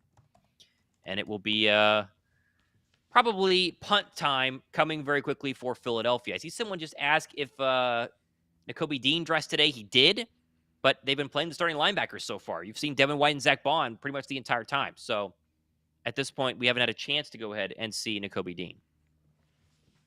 He'll get some action. Brent Urban there, who got the pressure on Pickett to bring up 3rd down and 17. Here we go. Pickett takes a snap. 4-man pressure. Clean pocket. Steps up. Now pumps, throws. That's going to be caught. That's John Ross. It's not even close to the first down yard to gain. That's probably a gain of 6. And it will be punt time for Philadelphia, their first punt of this football game, with 6:10 to go here in the second quarter. And John Ross has probably been, do you call him the best receiver so far, Josh? I mean, he has the most catches. I think Johnny Wilson has the most targets so far, but right now it has been, at least if you want to pick a receiver that's done the most, not saying he's been the best, but done the most, that would be John Ross. I could agree with that. Yeah, he's definitely had several targets there. Britton Covey's made a few as far as some screenplays. Sure, but yeah, Covey as well. Yeah. Here's your punt. That's on 4th down and 10. It's a good one. That's going to be caught and returnable at the 12. And Baltimore 24 is going to be tackled immediately. Hey, Nakobe Dean sighting. There he is. That's Nakobe Dean and Jeremiah Trotter Jr. Yes, sir. Getting their special teams work in, and they are going to make sure Baltimore is inside their own 20 as we go to commercial break with 5:34 to go here in quarter number 2. So not a lot so far, Josh, in a preseason game 1. Obviously not a lot of starters. That first defensive drive is going to be picked apart by the media for another calendar week until the second preseason game. But overall, I think you have to like what you've seen. It's going to be interesting to see how the media takes the Eagles' one lone starting defensive drive, because Jalen Carter only played one drive, so the defensive line was at least subbed out.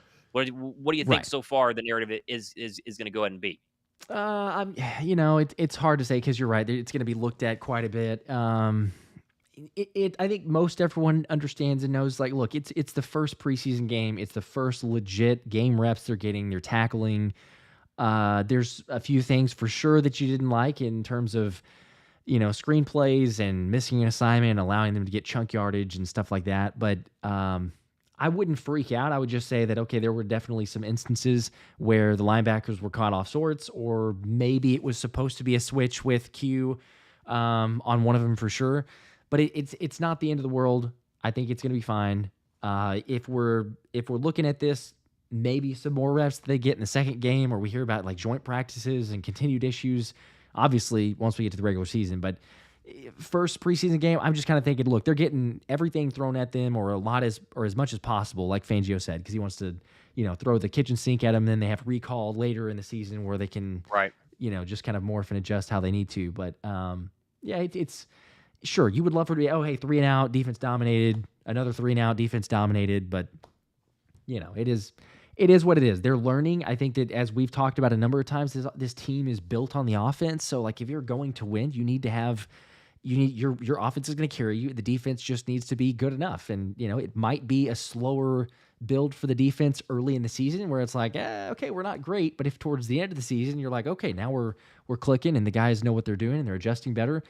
It's not my preference. Sure, we want them to start out firing on all cylinders, but if at the end of the year we look and say, hey, it's a 15th ranked defense, I think that's more than enough, because this squad has so much on the offensive side that it's should be able to get you really far, if not, quite honestly, I mean, finishing the deal, having a 15th ranked defense. But I don't know. I would say nothing great, but also nothing like, hey, freak out. It's Fair. terrible. So. All right, we're waiting for them to go and break the huddle here for their second drive, Baltimore's second drive of the second quarter there. You see it on your screen. It'll be first down and 10 from roughly the 16-yard line of the Baltimore Ravens.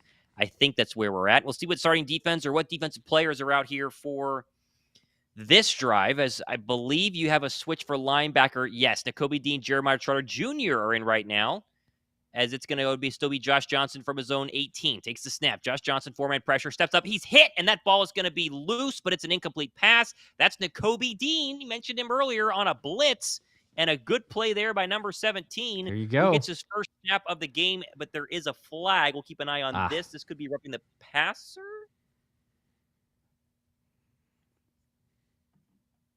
No, it's a hold on the Eagle defense.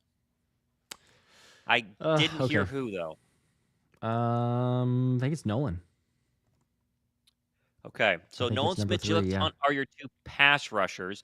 Dean and Trotter are your two linebackers. Kelee Ringo is still playing in this game. That's a good indicator that he is not going to be your starting cornerback, as Johnson gets a first down and 10 from the 25-yard line. Now he's under center.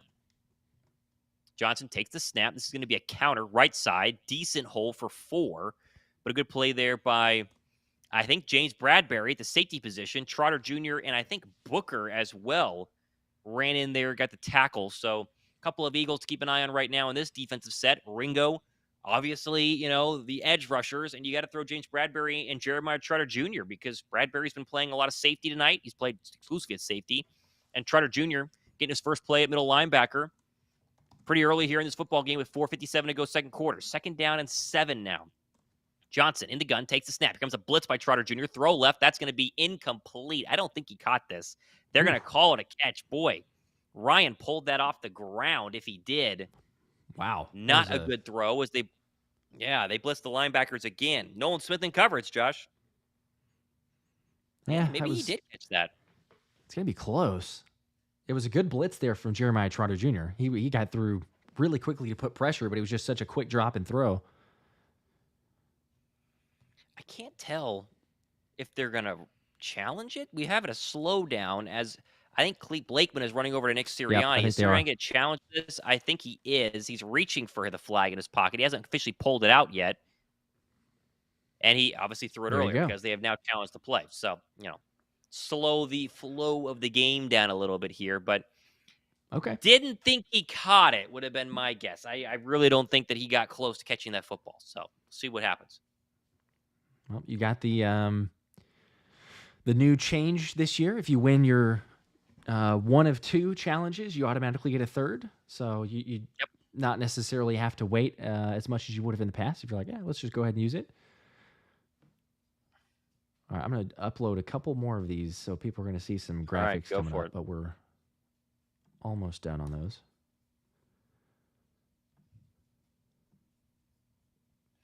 Very curious to see how James Bradberry does the remainder of this quarter. He's not going to play the entire game, obviously, but all the question marks of, okay, is it going to be, just kind of a temporary thing? Is he move back to cornerback? Is he for sure the safety? Are they going to trade him?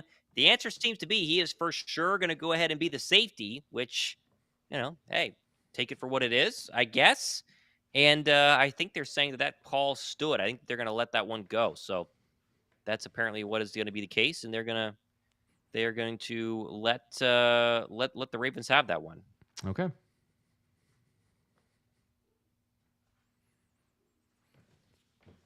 Let's see. Are you still at commercial though, or are you back to it? I'm still commercial. Okay. Are you back? No, not yet. Still commercial. I just came back. Incomplete pass. So it will be 4th down. Yeah, this one clearly, I think, hits the ground when they finally gave a replay. Yeah, it moves a little bit too much. Yeah. I mean, honestly, you watch the replay, Josh. It's close. It you is. Can it's see very why, close. but you can pretty see it close. You can see it barely kind of move whenever he hits the ground there. So it's hard. It's hard to say, but it is a little bit. Yeah, you can see that. The fact that they ruled it a catch, though, that's the one part you're like, yeah, inconclusive or needing conclusive evidence. It's hard to say. Very, very close. Almost a great catch. The umpire said 4th down. It's 3rd down and 7 is what it is right now. It is not 4th down. We're not seeing a Baltimore punt. I don't know what happened. I don't know why the referee said that, but it's 3rd down and 7 now, still sitting about the Baltimore 35. Here we go. 3rd down and 7. Johnson in the gun from his own 27-yard line. With a lot of the Eagle backups in right now, and now we have a flag, and you're going to get a false start, I believe, on the Baltimore Ravens. So 3rd down and 7 becomes 3rd down and 12.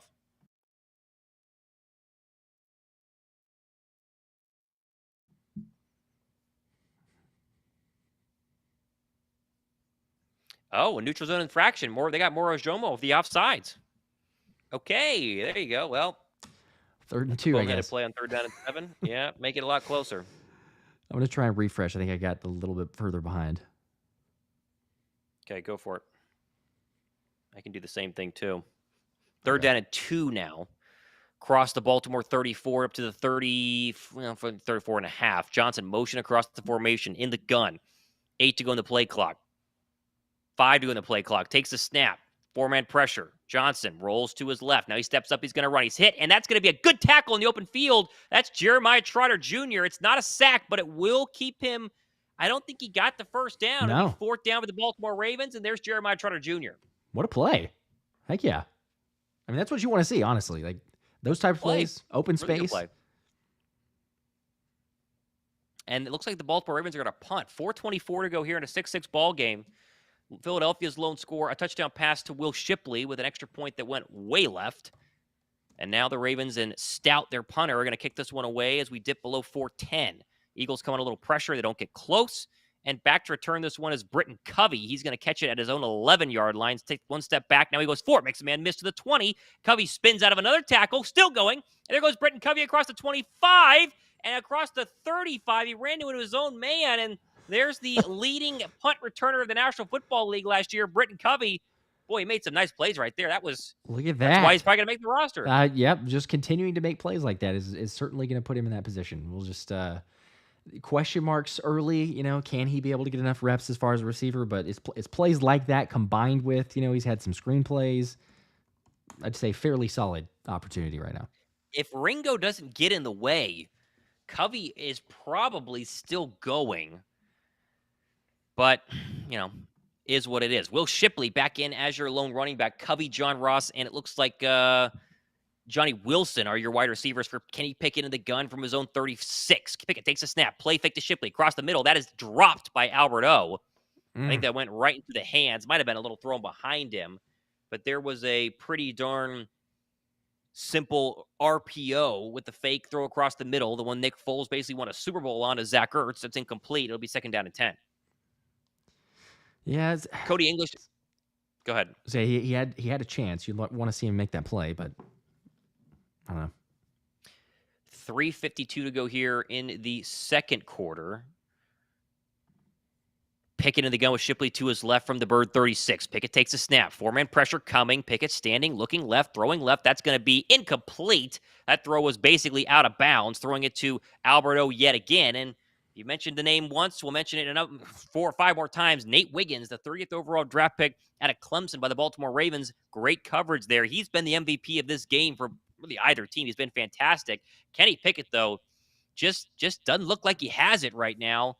Pretty good throw. It was just too far out of bounds, and it'll be 3rd down, and I believe 3rd down and 10. Yes. 3:47 to go. Pickett into the gun. Covey slot to the near side. They got Wilson far out to the left. Shipley to the right of Pickett in the gun. Here comes a blitz. Pickett takes the snap. He's got pressure coming. He's hitting sacked. And Williams was untouched as Shipley took the linebacker, and no one accounted for the safety, or I should say the nickel, and that is going to be a really good couple of plays there by the Raven defense, and Pickett and the Eagles are going to go ahead and punt. Yeah, that was going nowhere. You could see the blitz coming from a mile away, but that was take the snap and basically like, all right, I'm sacked. Well, and listen, there were 2 free rushers. Will Shipley can only take one of them. He cut the legs out of the linebacker and did a really good job, but unfortunately, there was another free rusher. So that is a rough drive there by Kenny Pickett. And again, people are saying in the chat right now, Pickett, I mean, this is a guy who technically won a decent amount of games with the Pittsburgh Steelers. I mean, a first-round draft pick, and right now is looking anything but still running with the defense, or running with the second-team offense, I should say. But so far, it's been a little bit iffy, as there's a penalty. You had too many men on the field for the Baltimore Ravens, but 4th down and 25 becomes 4th and 20. So Braden Mann will punt this one away. It's not really going to matter.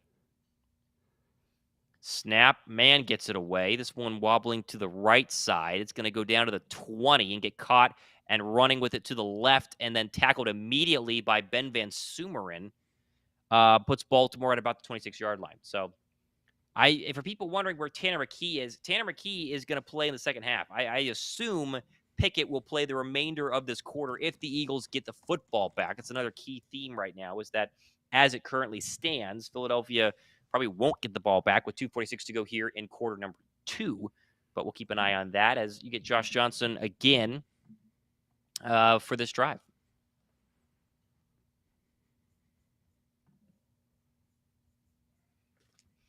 All right, from the 26, Josh Johnson in the gun. 6-6 ball game. Kelee Ringo still in. Quinyon Mitchell is the other cornerback on the far side, with Avonte Maddox playing safety alongside James Bradberry. Here's a pass by Johnson. Pump fakes, looks across the middle. That's caught. No, hit immediately. Good play by Nakobe Dean, and dropped. And that is another good play by number 17, the backup linebacker for Philadelphia. It really is. He's made a couple. Like you said, I mean, the blitz, the recognition there, hitting him right as soon as the ball gets there. Nakobe knows that he's got to make some plays, and so far, I'd say defensively, I mean, he's definitely one of the standouts. I think he's been the standout. I mean, we talk about defensive standouts right now. The defense hasn't done much. I mean, Quinyon almost had a pick, but I would say Nakobe Dean has probably been the guy. Here's a 2nd down and 10. Blitz from Patrick Johnson, and that forces an incomplete throw there. Good job by Johnson coming off the edge. He's had a nice training camp, according to reports. Be 3rd down and 10 as the clock doesn't really run with 2:38 to go here in quarter number 2. 3rd and 10. All right, the Eagles have 2 timeouts. Baltimore has 1. If they can hold here, they're going to get the football back, and you're going to see Kenny Pickett for a 2-minute drive, which I'm sure Sirianni and company would love to see. We'll see if they can get a stop, though. 3rd and 10 from the Raven 26. Johnson in the gun. 3 receivers to the top. Here's just a simple handoff across the middle, and a pretty good gain. Trotter Jr. and Nakobe Dean combined for the tackle. Not enough for a first down. Make it 7. And they can let this run all the way down to the 2-minute warning if they want before they punt this ball away. And right now the clock continues to dip. 2:20, 2:19. Defense and offense are staying on the field. They might go for this. Well, they don't have to snap it. That's the key here, and they have no urgency to do so. They're going to let this run down to the 2-minute warning and then go ahead and decide what's going to happen. As there is the official whistle, we go to the 2-minute warning, and we will have a 4th down. It's a long 3. I don't think they will go for this near side of the 2-minute warning. We'll see if they do, but quarter number 2 is 2 minutes away from ending.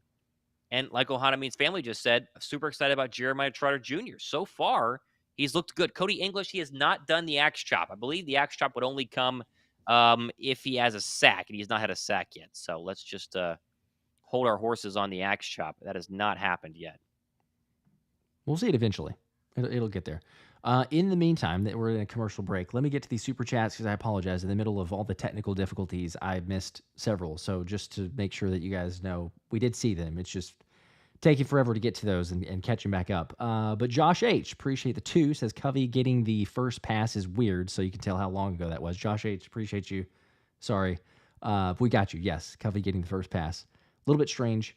Super chat from Eagle20. Appreciate the 5. Said Thomas Josh, best Eagles coverage. Go Birds. Let's solidify these position battles.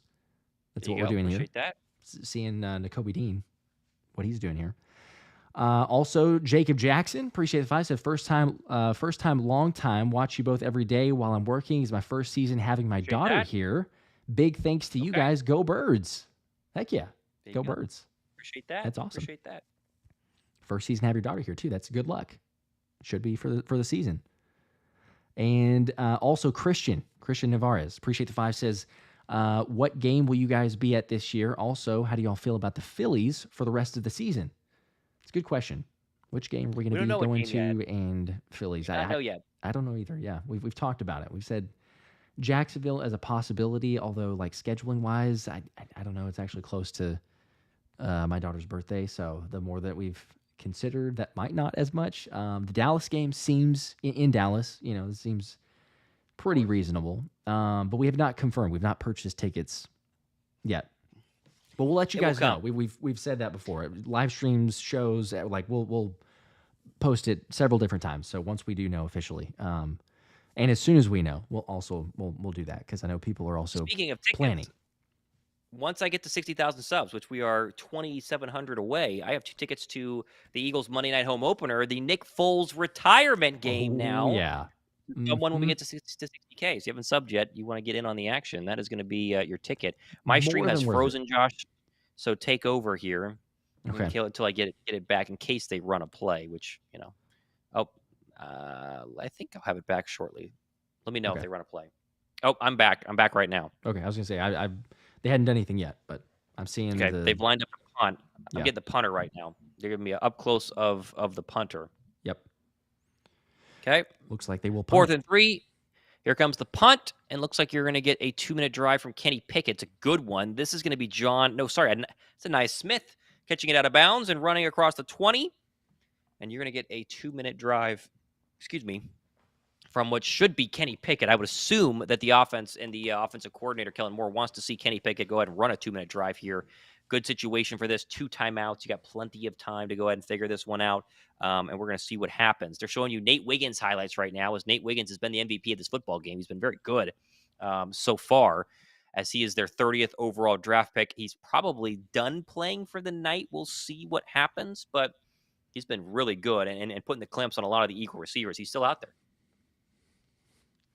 You want to see this, though, too. And they're going to get the 2-minute offense, but you want to see what they can do, situational football. As Pickett takes a snap, pumps once, turns left, throws. That's caught. That's going to be Covey. It's a gain of about 4, and so it'll be 2nd down and 6 from about the Eagle 23.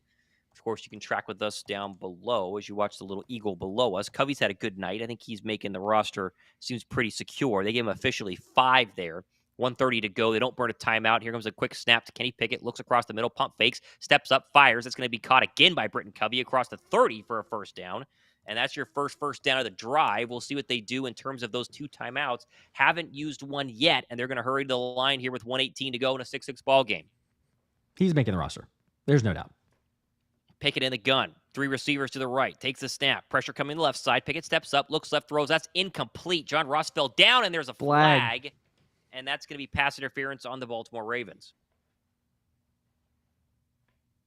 Yeah, there's your first flag on Baltimore the entire night. Interesting to think about that. Not a lot of flags so far in this game, which we are grateful for, but that's very clearly pass interference. Spot foul. John Ross, of course, on the ground. That's Armour Davis there on the pass interference. So 1st down also stops the clock, helps Philadelphia to move the chains and make sure that this 2-minute drive can keep rolling. Up to the 41, a minute 6 remaining, still plenty of time. Philly's got 2 timeouts. The Ravens have 3. Pickett in the gun, Shipley to his left. They got Covey slot to the near side. 1:06 to go here. Low snap, picks it up off the ground. Pickett looking left, now throws left. That's a deep ball and incomplete. Again, the Kenny Pickett evening has not been it's not been that good, and that's not even really close to John Ross, your intended target. They've tried to get John Ross involved in a couple of these deep balls. Hasn't really worked. It'll be 2nd down and 10. Only 4 minutes, dip off the clock with 1:02 to go in the second quarter. We should say that it's at least promising seeing John Ross, because there was initially at camp thinking he might have had some sort of injury getting carted off, but he's full usage here, and he's playing well, maybe despite Kenny Pickett not as much. Fair, very fair. I would definitely agree. Here's a 2nd down and 10 from the 41-yard line. Pickett in the gun, takes the snap. Another 4-man pressure, looks left, throws incomplete, almost intercepted. And when you overthrow Johnny Wilson, you know it's a bad throw, Josh, because he's 6'7", and the wingspan helps it get up there over 7 feet. And that one was not close by Kenny Pickett. Yeah, that was, sorry, I think I'm maybe a couple seconds ahead of you, but yeah, whenever I saw that, I was like, oh, that looks like it's intercepted. Johnny almost, I mean, it hit him in the hands, so you could go both ways and say, well, he could have, should have made that catch, but it was definitely not on target. 3rd down and 10, 59 seconds to go from the Eagle 41. Pickett in the gun. Wilson, your lone receiver, far to the near side, or should I say, close to the near side. Pickett will take the snap. 58 seconds to go.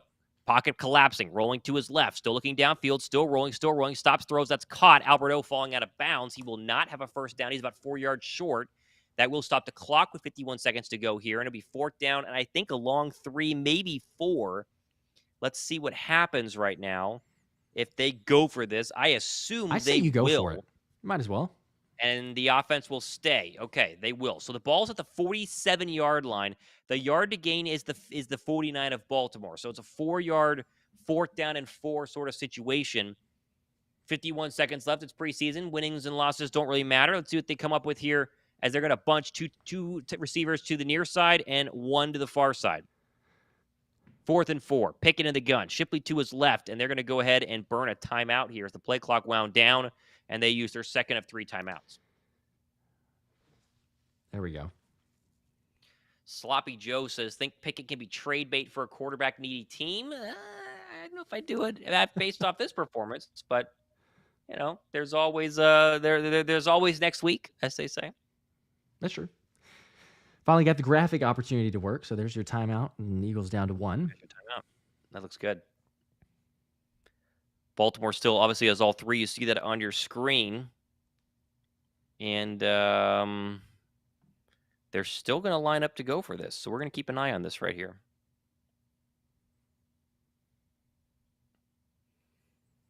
No more Tyler Steen, oh, no, he's still in there. So Tyler Steen was supposed to be winning this right guard job.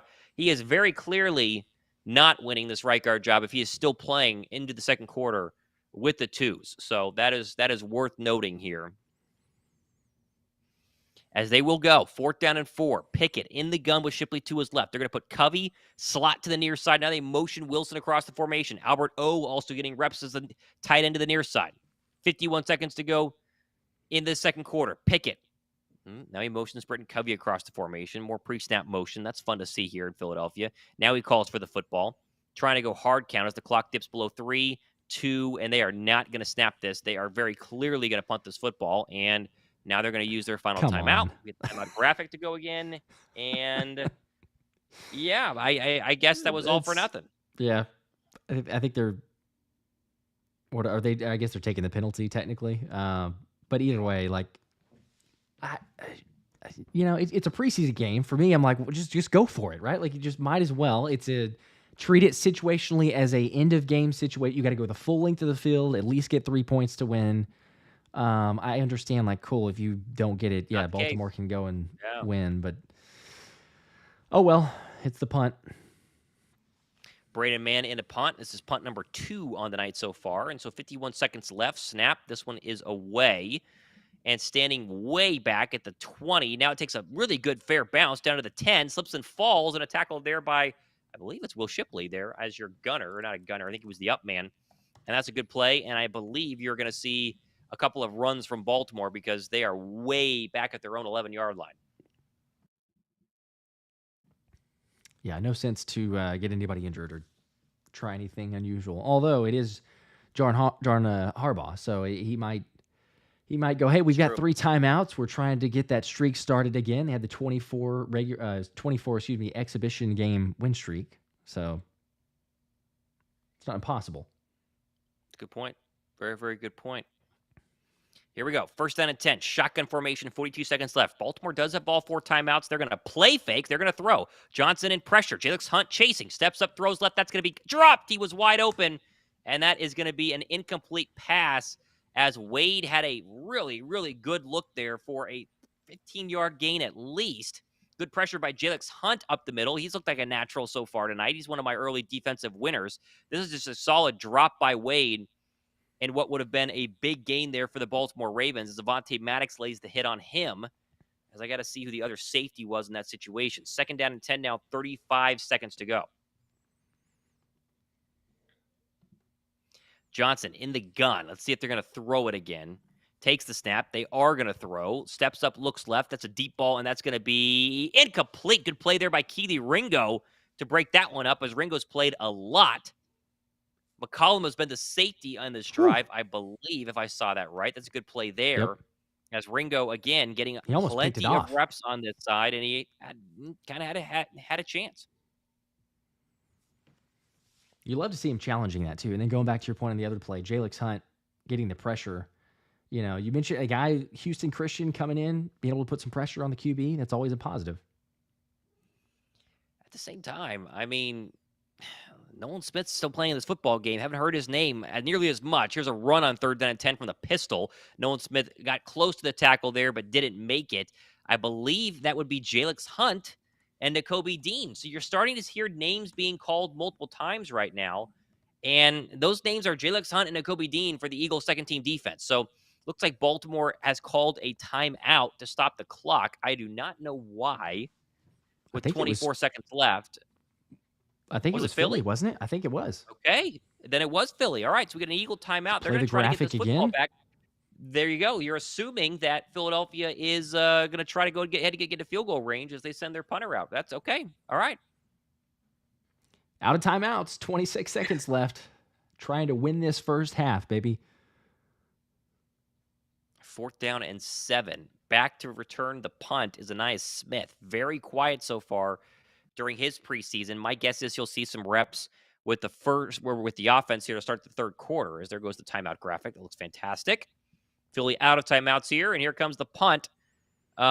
Shortly with the Raven punter standing at his own 1. Snap, good catch by the punter. This one is away, and this is going to be fielded by Anais Smith at the 25. He's got room to make some moves, though. Smith shuffles his feet and then gets hit and tackled and loses 2 yards. All right, well, that did not work.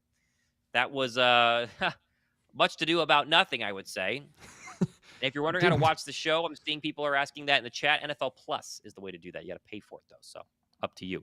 Yeah, Anais Smith fields this. He's got room to make some moves, tries to make one man miss, and he gets, immediately speared in the back, and that did not go anywhere. And so, that was not that great. As I see Wojak Horseman saying, how far in the depth chart is Smith? He's pretty far back there, saying he might not make the team. I would argue that you're a 5th-round draft pick. You're going to make the team. They're going to try at least once, but same time, it does not look so good. It does not look so good. Yeah. You want to see a little bit more, and based on what we've heard from camp and not making a whole lot of plays, he'll get chances, but he does need to start doing things as opposed to, a Britton Covey where we were initially like, hey, he might struggle. He's more than made up for. There's just no question. Like, he's going to be on this team. Well, we had a timeout by the Baltimore Ravens, so they are going to burn their timeout as they do not want us to go to halftime, which, is what it is. But in a 6-6 football game, they want us to use a timeout graphic about 90,000 times, which is cool. That's fine. That's what it's for. We didn't get to play him as much before, so yeah, we might as well. It'll be a 1st down and 10 for Philadelphia, standing at their own 27-yard line right now in a 6-6 game. My guess is you're going to see a run to close this one out as Philadelphia has no more timeouts, but it's the preseason, so you can kind of do whatever you want.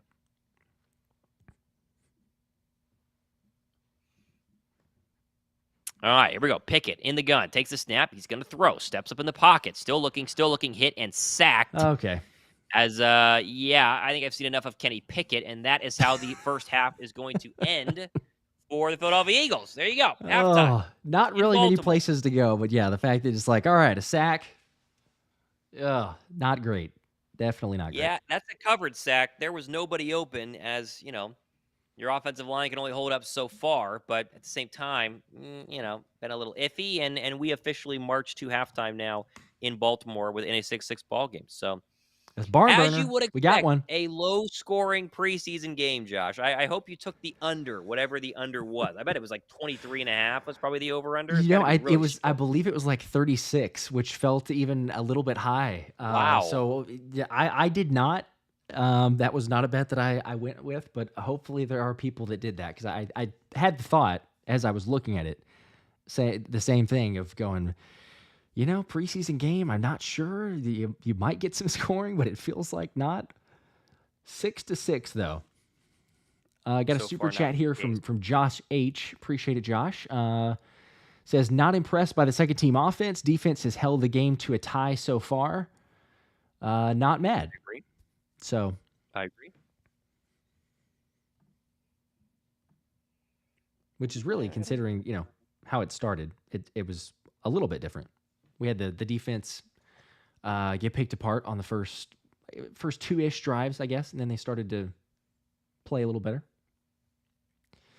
But yes, as a lot of people are saying, we got Tanner McKee that will most likely show up. So, random Eagles fan, hey, at least we can see Tanner McKee now. Israel's asking, is the line that bad? I mean, they gave up but they're the second string and some third team. Like, right. We're not playing starters, so.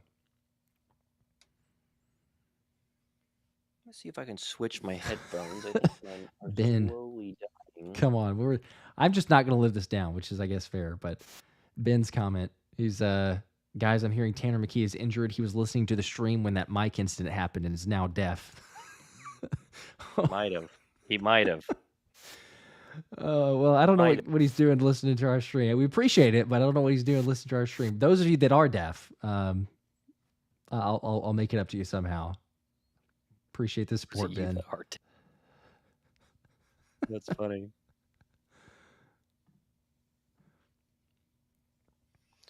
Halftime. You need a bathroom break, Josh? What do you? I think we need a halftime graphic that puts it up on the screen. That way we can go and use the restroom. Yeah, we've been working on that. Not a bad idea. I think we'll have it for the regular season. Cool.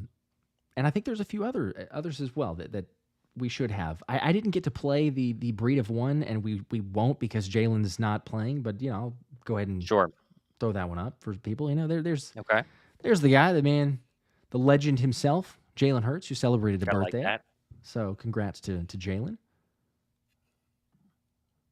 People are saying, imagine paying tickets for this game. Well, you paid pretty darn cheap if you wanted to see the Eagles. Preseason is the time to go. If you are trying to save a little bit of money and don't want to pay a ton, yeah, that's where I'm at. Motivational Zone says, can't wait for DeJean to be back. I agree. This would be a good time for Cooper DeJean to go ahead and give us something to talk about in the second half. I'm excited to see what Tanner McKee can do. I mean, Tanner McKee has been pretty good so far during training camp, and you see now why Philadelphia essentially has been giving him second team reps in for Kenny Pickett, because Pickett's not been that good. I mean, he's just not been that good overall. Mm-hmm. He has. It's understandable. I mean, we see it because sometimes it doesn't translate. Sometimes we get the reports, then you see it in the game. You're like, oh, okay, he's either better or worse, than. But I would say at the moment, yeah, what you saw on the field, what you heard from on the field, nothing that just immediately you look at and go, cool, like that's great. That's definitely going to be your QB2. Now, to be fair, we also shouldn't say that was worse than like a Marcus Mariota, because when the offense was on the field, that was nothing could happen. Still, pretty bad. Not that Kenny was an earth shaker out there on the offensive side. I'm going to go ahead and use the restroom while we're in commercial break. So give me a second here. I will be right back.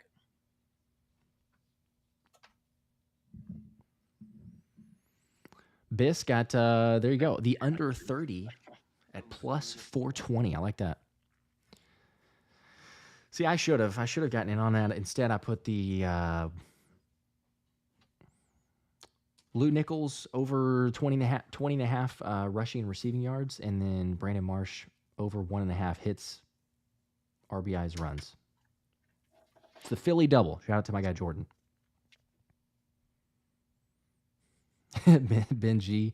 Yeah, maybe I'll call it that. We'll do like a hybrid. Broken microwave giveaway. A shout out, seriously, everybody who's on the, I mean, you'll know about it first. There'll be a giveaway next video. Game recap, drop it tomorrow at some point. There'll be a giveaway. So just be on the lookout. It'll be the broken mic giveaway / yeah, we got to celebrate Nick Foles, right? So there'll be something.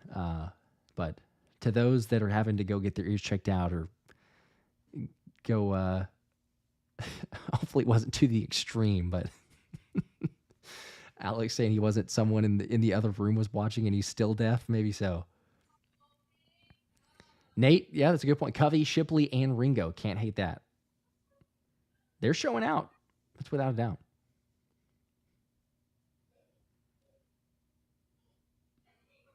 You like it from some. I don't know. I am interested to see, especially with Tanner McKee coming in. You'd imagine that Anaya Smith is going to get a couple targets. They're going to try to get him involved.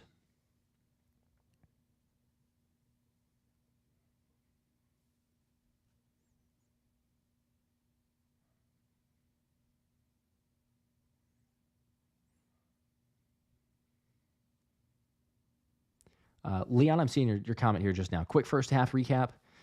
Not a whole lot of crazy, I suppose, but Kenny Pickett struggling, not great. Did just enough, able to go and score, but it mainly was the run blocking. Will Shipley, pretty solid in running and receiving. Ended up scoring off of a little dump off from Kenny Pickett. Offense was okay. I wouldn't say it was terrible. It definitely wasn't good or great. And I say that with, understanding that it's preseason. It was okay. Like, I try to not get overboard. There's times where I can during the season, but it's the first preseason game. I didn't have a whole lot of super high expectations with Kenny Pickett, so I can understand it. You could err on the side of going, hey, the offense was bad. Like, you could have scored more. But Baltimore moved the ball occasionally. There were some times where they had some chunk yardage, especially the first couple of drives. Linebacker play, Zack Baun, Devin White, I'm a little bit unsure. They had a couple blitzes that looked pretty good, but then they missed some coverage assignments. Owen Wright got loose on a couple. And if you're asking who that is, it's a Baltimore running back, but that's should maybe prove a point. You're playing against the second string. I'm not going to freak out and get worried about it either.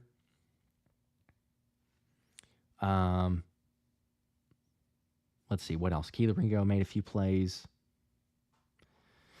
I'd say overall linebacker, I mean, Jeremiah Trotter Jr. and Nakobe Dean made more plays than the others. And then Jalix Hunt, his name's been mentioned a couple times. Antoine, yeah, that's a good point. Q looked good in limited snap. He did have an interception that was almost right there. He should have had it.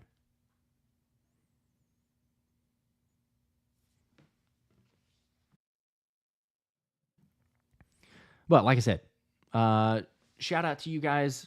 I mean, heck, we got almost 800 or almost 900 likes so far. So for everybody hanging out with us, watching the game.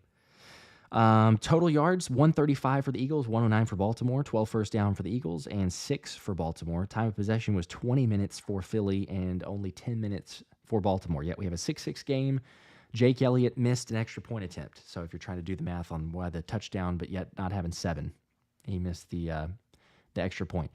Garrett said no peeing during a stream. Unfortunately, that is not true because we don't have the bucket under the desk or anything like that. We will be taking restroom breaks as needed, but it's we're back. We can't go the entire time. We're not like Very NASCAR true. or something else. So I'm going to run real quick because I think they're going to start here in a second, but I'll be back. Go for it.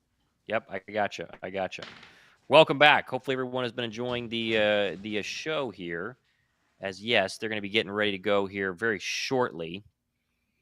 And so far, big winners. I know Josh was just talking about it. Nakobe Dean definitely looking good so far, at least in terms of blitzing. I know Mike has coverage with blitzing. Jalix Hunt might be the real not, I mean, MVP is a strong word, but he's been making plays. He looks like he belongs. That's a good thing so far. And to make the case, Kelee Ringo's done a nice job in coverage. Quinyon Mitchell almost had an interception. There have been some good, solid parts on defense. I think the offense has been good from a receiver standpoint. Covey looks good. Wilson looks good. Like there have been plenty of good looking receivers so far. But the big problem has been Kenny Pickett. Honestly, Kenny Pickett has not been that great. And I assume you're going to go ahead and get Tanner McKee to start quarter number 3. And if Tanner McKee lights it up, then, at the same time, it's like, okay, maybe he's going to go ahead and be quarterback number 2. It's just, just what inevitably has to happen, because even though you traded for Kenny Pickett, you gave up draft capital to get this guy. If he doesn't look like it, Philadelphia has an injury to quarterback 1, knock on wood, hope it doesn't happen. You need somebody who at least has looked solid in actual games in an Eagle uniform. And so far, Kenny Pickett, it's been a little rough, minus the scoring drive, which of course he had the touchdown pass to Will Shipley. And I don't know where I put my water. There it is. I got it right here. Okay. In the chat right now, how is Trotter and Jalix Hunt? Jeremiah Trotter Jr. looked good. I mean, the big thing for Trotter and Jalix Hunt was don't look overwhelmed, right? We don't need you to look overwhelmed. And neither of them have. I think Jeremiah Trotter Jr. looked pretty darn good so far. So, at the same time, it's like, all right, that's something to go ahead and keep an eye on. Joke's been in the backfield a lot. Trotter Jr., I agree. Covey clearly so much better as a returner. I think that is for sure. He's been great as a receiver so far. That was kind of the Britton Covey's next step, was to turn into actual reliable wide receiver. And again, a quarter in, he's looked pretty good so far. Yeah, we're doing some first half recaps before. Say again, sorry. I would say we were doing some first half recaps. Yes, before. yes. Hey, shout out to Jason Blessing. There you go. Celebrate 3 months of membership. Says good to be back listening to y'all during games. Heck yeah. There you go. Appreciate that. Julio, you guys are awesome. Appreciate your videos. We appreciate that, Julio. Thanks for watching. It is good to be back. We missed the live streams. It's preseason football, but during the actual streams, and especially a Friday night, heck, we'll be doing another Friday night stream for the Brazil one also. Right. The preseason games too, but let's see. I think I got a super chat did I miss one? Oh yeah, here it is. Von Trell, appreciate the 10. Said high hopes for Q and Covey from what I can see so far. Love the show. Appreciate it. Yeah. Thank you. Yep. Q and Covey. And honestly, Quinyon has been playing a bunch, but they haven't thrown his way. So they've thrown more to Ringo's side and less to Covey. And so when we talk about how Ringo's looked, we haven't mentioned Quinyon Mitchell, minus the potential 1 interception that was kind of a great play by him, and then he dropped it. Overall, I think Quinyon's been pretty good. For sure. It's not, and some people say, oh, well, it's not like a Nate Wiggins, but like you also are mentioning there, he hasn't been targeted as much as Nate Wiggins had. So Wiggins has played well, had opportunities, but for Philly's side, Q, he almost had that interception. Like, very close. Cut the route, had it, shows you the ball hawking prowess. It's just, it's the preseason, but you do love what you've seen so far. And then Q, you wonder if he's going to slowly but surely continue to like morph into that Cole Beasley type of player, because he said he watches a lot of his game, and Kellen Moore has coached a player like that. So it'll be interesting. All right. Well, third quarter is about to be underway. It is all yours, Josh, as Baltimore will receive, and we're about to get another look here at the Eagle defense, which has been fun to watch so far, I'd say. Let's do it. All right, let's get the timeouts correct. The quarter, we're at third quarter, and the kickoff is away, and it will be returnable. It landed in the landing zone, so up to the 20, to the 25, tripped up, and down at the 27-yard line is Collier. So it'll be Baltimore ball at the 27 to start out this third quarter. Nothing too crazy so far from the new kickoff rules. It looks like Leary is the one coming in now here to start for Devin Leary for Baltimore.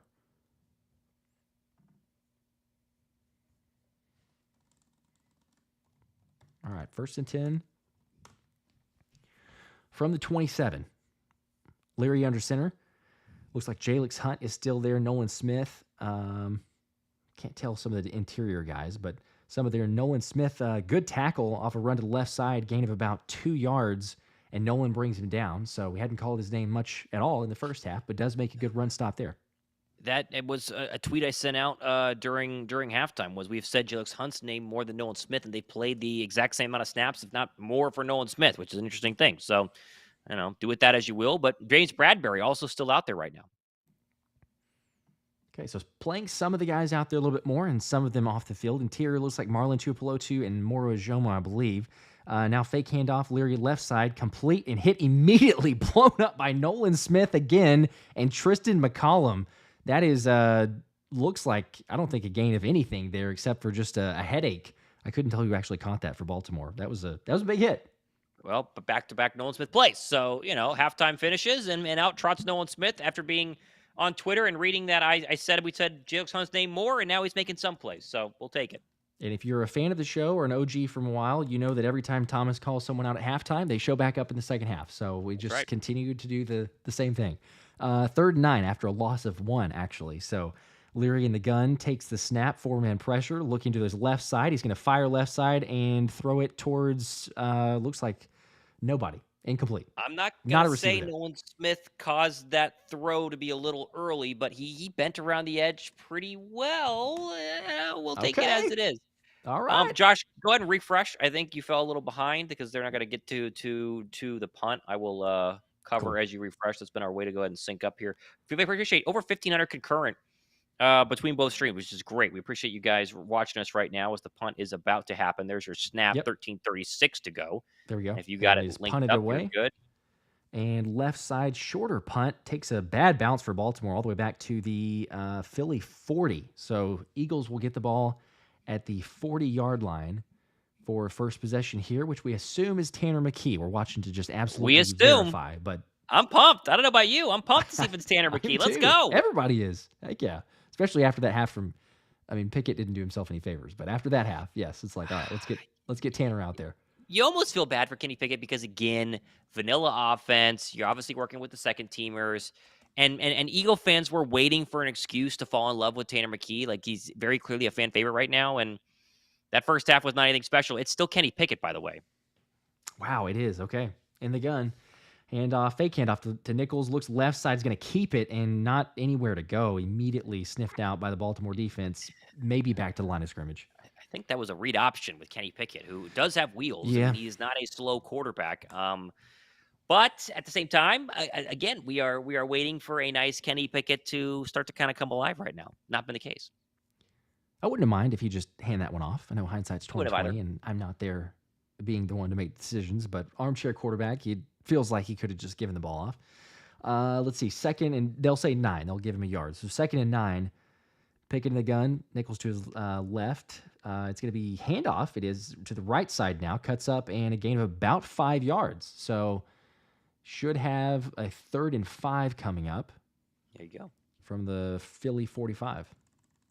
It'd be nice to get another scoring drive for Kenny Pickett, right? Again, a lot of people in the chat, not a big fan of him overall. So you obviously just still hope for him in terms of his I'm blanking on the word right now, in terms of his motivation to keep, pushing hard in the National Football League. This is not the game that fully decides it, but still, it'd be nice for him to have a nice drive here.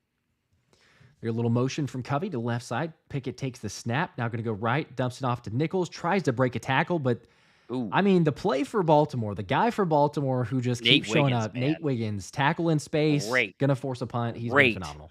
He's been the best player on the football field all night long, as he's the right cornerback here. Here's Pickett actually going through his progression, which has been nice. He looks left. He's got a couple of slant routes coming from the left. Nobody there. Rolls to his right and bails it out to his, check down in Nichols. Didn't really, get a chance to catch and run. He gets hit immediately by Wiggins, he's gimping a little bit there. He might be a little bit banged up. And forces the punt.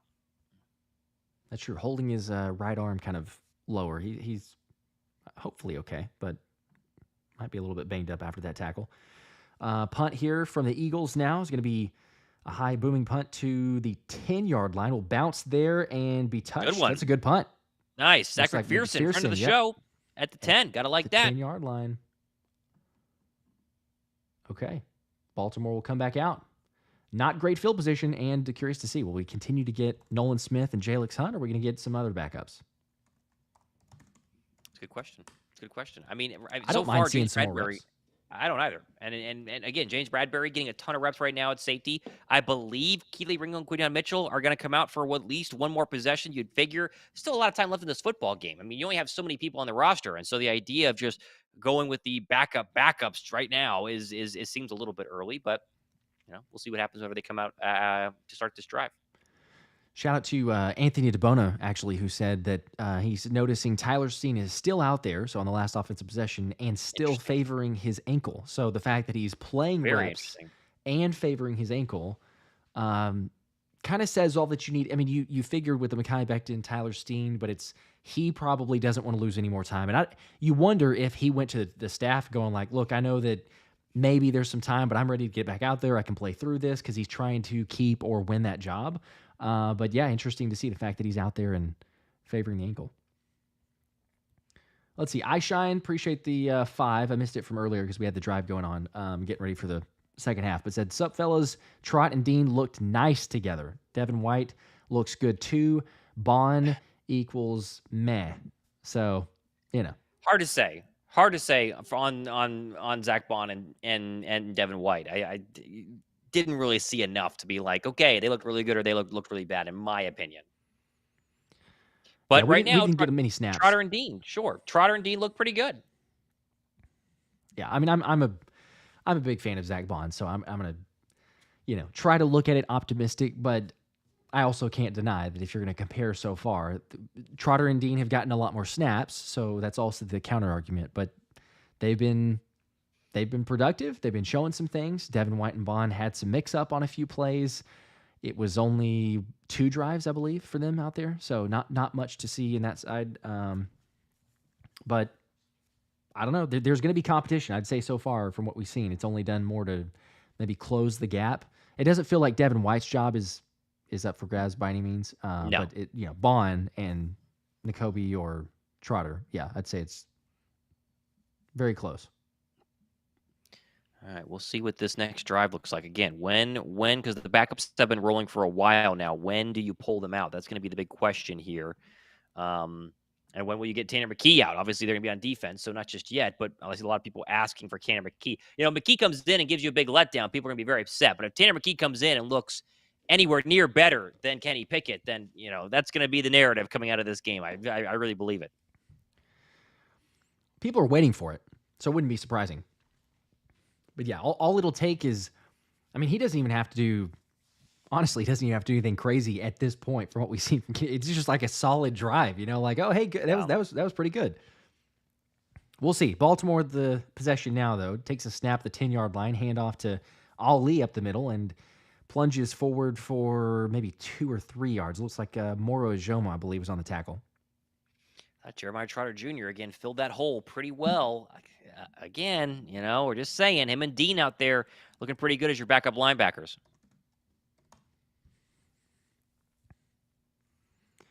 You can tell they have a chip on their shoulder, which is a good thing, right? You play better that way. Let's see, 2nd and 7, 10:41 to play in the third quarter. Little motion right to the near side for Baltimore. It's a blitz coming, and it's a handoff to Ali. Breaks the first tackle, and then blown up there by Ajomo. And who else was that? There was Jackson, Moro Ajomo, and Jackson on the tackle. I think it was Theron Jackson. Yeah, no, Ajomo's had a really, really good game so far. He's been your best defensive lineman in terms of, non-starter. He's been really, really impressive.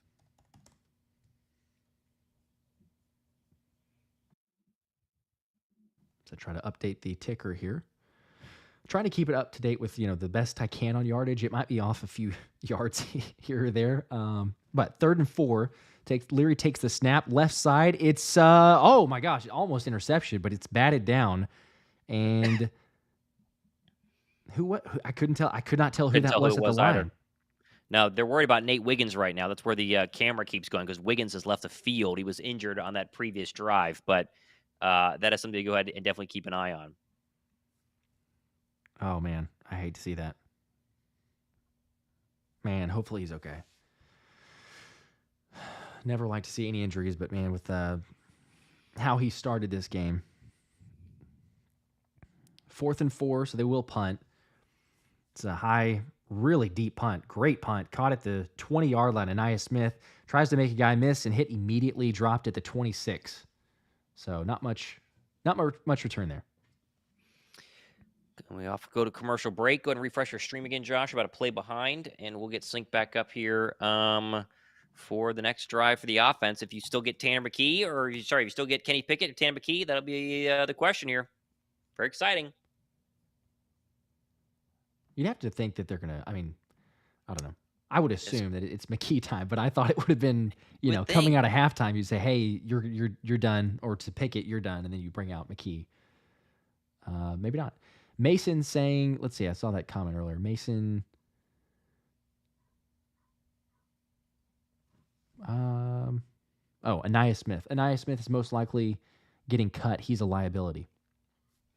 He's not been great. Let's just say that. He is not making anybody miss. If you drafted him to be kind of an elusive skill weapon who had a lot of speed, one of those smaller, fast wide receivers, he hasn't done it in training camp, and he definitely has not done it so far in this preseason game with very limited reps. He hasn't really played a lot of wide receiver, more punt returning in for Covey. But, not been the best overall performance from Anaya Smith, but that's, again, what we've basically been told so far during the course of the preseason. Yeah, and they continue to go to the comment of, I mean, it makes sense, but they continue to go to the comment of like the shin injury and the surgery and, the rehab and everything else. But that it's telling when you even ask Sirianni about it and he doesn't shy away from the fact that, he hasn't had the best of camps, because he's going to rave about anyone for, find something that's very, very minuscule about, oh, yeah, he's been phenomenal in that area. We love what we see from him. And it's so far just kind of he just kind of almost agreed with the media question that was like, hey, what do you do about guys that are maybe struggling, might not be up to the same expectation? And it's more so just like, hey, he's got to get reps. But yeah, eventually you run out of time, and then you got to have something else. I'm curious if you're seeing what I'm seeing. Tanner McKee is out there. He's officially in for this drive. Yep, they I have a behind the quarterback view. They just broke the huddle for me. Let me know where you're at. Refresh it again then, because I refreshed it once, but it didn't seem to work. Okay, I've got McKee in the gun. Takes the snap, turn right, throws, almost picked. That's incomplete. Gosh. Okay, I think we're synced up now. Wow, that was synced up. All right, good.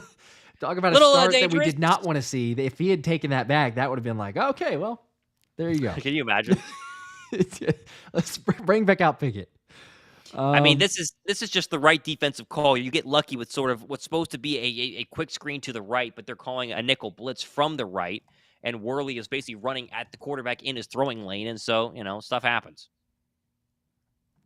Yeah, that could have been really, really bad.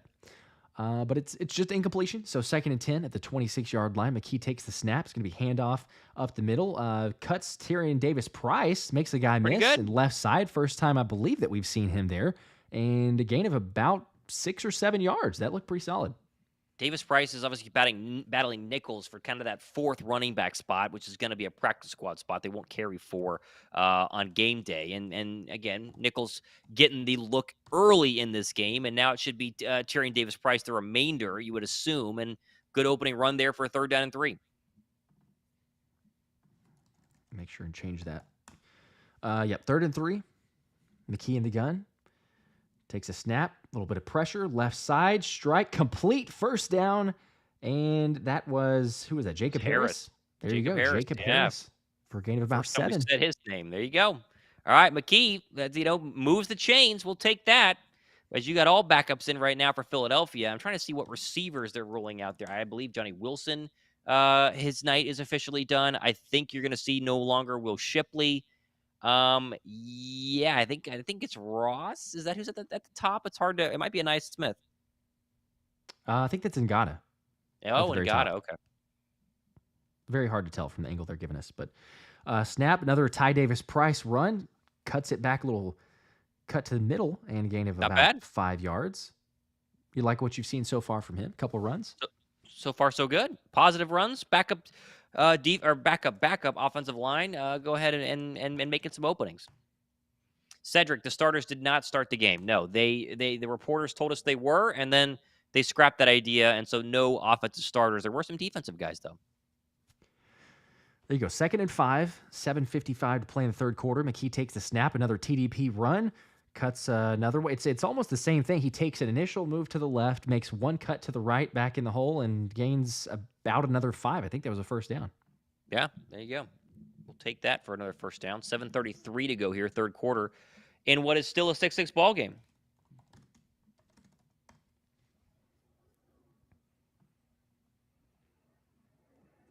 All right, ball on the 48-yard line of Philly, so almost past midfield. 6-6 game, a barn burner. McKee under center. There you go. Fake handoff to TDP and rolls out, hits his tight end EJ Jenkins, who gets dumped for only a gain of about 2 or 3. But that is an interesting play call. It's something we wouldn't really see too much of an under center. Jenkins is a big guy too. We talk about, Johnny Wilson being big. EJ Jenkins is a massive tight end, and good catch there to hold on. He gets kind of clipped below the knees and rolls forward for an even bigger gain. It's going to be second down and 5, but a nice play there by Jenkins, who is going to see a lot of reps, along with Ainias Smith, who's in at slot receiver right now. There you go. Ball on the 48-yard line of Baltimore. McKee takes the snap, 4-man pressure, looking right side. He's going to try to go to his man. It's caught. Really good catch there. Austin Watkins had a man draped all over him. That was McKee taking a snap, looking right side, never coming off of it and throwing. So it's good catch. So we said it early in this game. It's preseason. There's not a lot of route concepts being run here. It's 10-yard ins. It's 10-yard digs. It's drag routes. It's nothing crazy. McKee staring at his receiver, which turns into essentially one-on-one. And a little bit behind. I think that was on purpose, and a good throw there by Tanner McKee.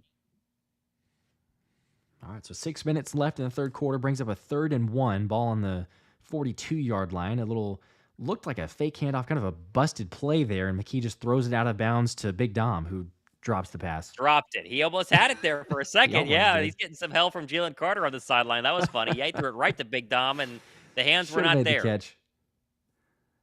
It looks like that was I don't know if that was a screenplay designed to the left side, but whatever it was, McKee did not like that and immediately just said, "Nope, we're done."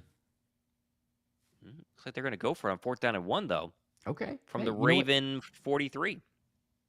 Kenny got a tush push. You figure you could do that with McKee, but it looks like they're going to go with in the gun, and a handoff to Nichols, I think, came back in. And it is first down. Gain of about 4 yards. Yeah, I guess if you wanted to run the tush push there with Tanner McKee, you don't really need to with that nice of a run for another first down. And so far, this has been a pretty good drive from Tanner McKee as we dip below 5 to go in the third quarter. I'll take it, especially considering what we'd seen previously. You're moving the football, moving the chains. Ball on the 40-yard line now. McKee, again, under center. Don't say that very often on the Eagles offense, but it is a rollout right side and a one-handed tip and catch from, who was that? I couldn't 43? see. I am not familiar. Not see. Oh, that's the new signing, Folsch, I think is how you say the last name. It's how you say it. Okay, so the new tight end. One-handed grab, too. McKee kind of threw it in front of him, and not a bad play there by the new signed tight end. McKee looks very comfortable in this offense, and I know that's a new offense for everybody, but he's been in Philadelphia for longer than Kenny Pickett, going obviously into year 2 right here, and a lot of under center. Did that a lot at Stanford, so obviously makes a lot of sense, and he's been solid on this drive so far, and they're moving. Ball on the 33, under center again. McKee, fake handoff, rolling out right side, looking like a very similar play, and tries to hit Folsch. It hits him in the hands. He drops it. He had a chance there right at the sticks, but he drops it, brings up a 3rd and 3. Yeah, kind of better that he dropped it because it would have been a loss of a yard if he would have caught that. So no harm, no foul there in the end. And you mentioned it, 3rd down and 3. But we go back to McKee, again, really NFL-style offense at Stanford when Philadelphia added him to the roster after the draft last year. And he just seems really, really comfortable out there. He's massive. He's one of the taller quarterbacks in the National Football League. And seems to so far be in command of a third-string offense that's marching down the field here. And we get a 3rd down and 3 to see if he can go ahead and convert. There you go, 3rd and 3. Tanner in the gun, 2 seconds on the play clock. Just gets it off, and it's a handoff to TDP. Cuts up the middle, breaks a few tackles, holding onto the ball, and it's a first down all the way up to the 25-yard line. We have not heard a lot from training camp and the reporters about Tyrion Davis-Price, and he obviously is a backup running back just trying to make the practice squad. At this point, though, he's looked better than Nichols, his big competition there for RB4, and he's had a really, really solid drive here in the third quarter. Yeah, I mean, I think honestly, the only thing that I can really recall of like consistency is that he had fumbling issues. So that's like the biggest thing you look at whenever he's carrying the football there is like, okay, can he hold on to it, not fumble? But he's got some shiftiness. He's breaking some tackles. Another handoff to him right side, going to try to push behind. Actually, I couldn't see who that was for the blocker, but it's a I think it was Kennard, but that's okay. another decent run for a gain of 4. The legs keep churning. There you go, 2nd and 6. Samuel asking about the starters. The starters did not play. There Nope. was rumors Starting that the defense starters. did. Correct. Starting defense did, but the offense Yeah. did not. Rumors of that, but they did not get the action. All right, punch this one in, Tanner. Come on, here we go. All right, ball on the 21-yard line. 2nd and 6. In the gun, takes the snap, blitz coming. He's got time, firing a deep shot to the end zone, and it is batted away, intended for Jacob Harris.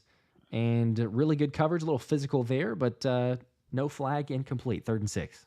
This is Harris one-on-one with the Raven cornerback, and the cornerback is in almost better position here as Harris is kind of playing defender, has his back turned to the football. That's a good play there by the Baltimore Raven DB, number 31. Good throw by Kenny Pickett. It was right on the money, but a better play by the Raven defender. And you mentioned it, 3rd down and 6 with 3:12 to go, third quarter from the Raven 21.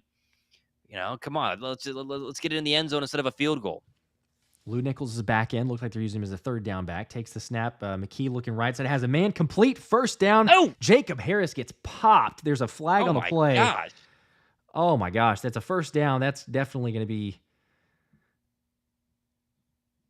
Wow. That helmet to helmet or defenseless receiver, something there. But both guys down, it looks like. Baltimore's...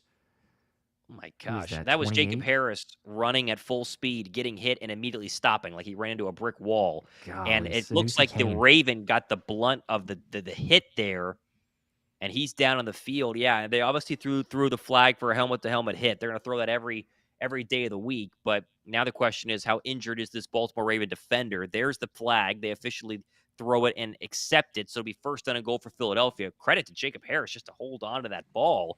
Golly. But yeah, we got to see if this is a stinger. It looks like a stinger. The Raven DB is moving. He is not, as sometimes you see these helmet-to-helmet hits, just laying there, concussed in some sort. And now my stream's a little ahead of yours, Josh. If you go ahead and refresh, he's gotten onto his bottom. He's sitting up now, essentially, and so it looks like he's okay. They're going to go to commercial break, though, as Tanner McKee and the offense, they are starting to march right now, and they're going to have a 1st down and goal on the other side of this commercial break. Okay, yeah. Mine just went to the commercial break a couple seconds ago. I don't know if that's Perfect. good or I should refresh it. Perfect. Yeah, thankfully he's sitting up. You never want to see that again. Like we said, Wiggins, not sure of his injury. Hopefully that's all right with the shoulder for Baltimore, but you never want to see opposing team. Don't wish injuries. At least he's sitting up there, but especially those like helmet to helmet. Yeah, that was rough. That is, man. Which will probably be 1st and goal somewhere inside the 10, right? Because there's a completion for a 1st down at about like the 13, so it should be half the distance. Yeah, Elijah's saying, way to hold on to the ball. That I don't know how he did. I don't know how Jacob Harris held on to that one.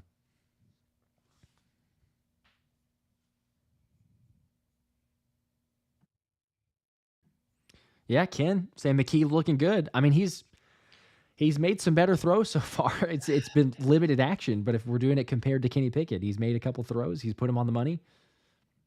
He looks comfortable, Josh. That's the thing. I mean, we talk about McKee versus Pickett. That was going to be definitely a battle to watch. And whereas Pickett would double clutch some throws, he'd run sometimes whenever he didn't like what he had down the football field. McKee just seems like he's running the offense. He's doing what he was, being paid to do for under a lot of success up there at Stanford. And now in year 2 in the Philadelphia Eagles system, he looks to be pretty darn comfortable. And, Josh, we talk about the Kellen Moore offense and how it's brand new and there's going to be a lot of changes, and that's all very exciting.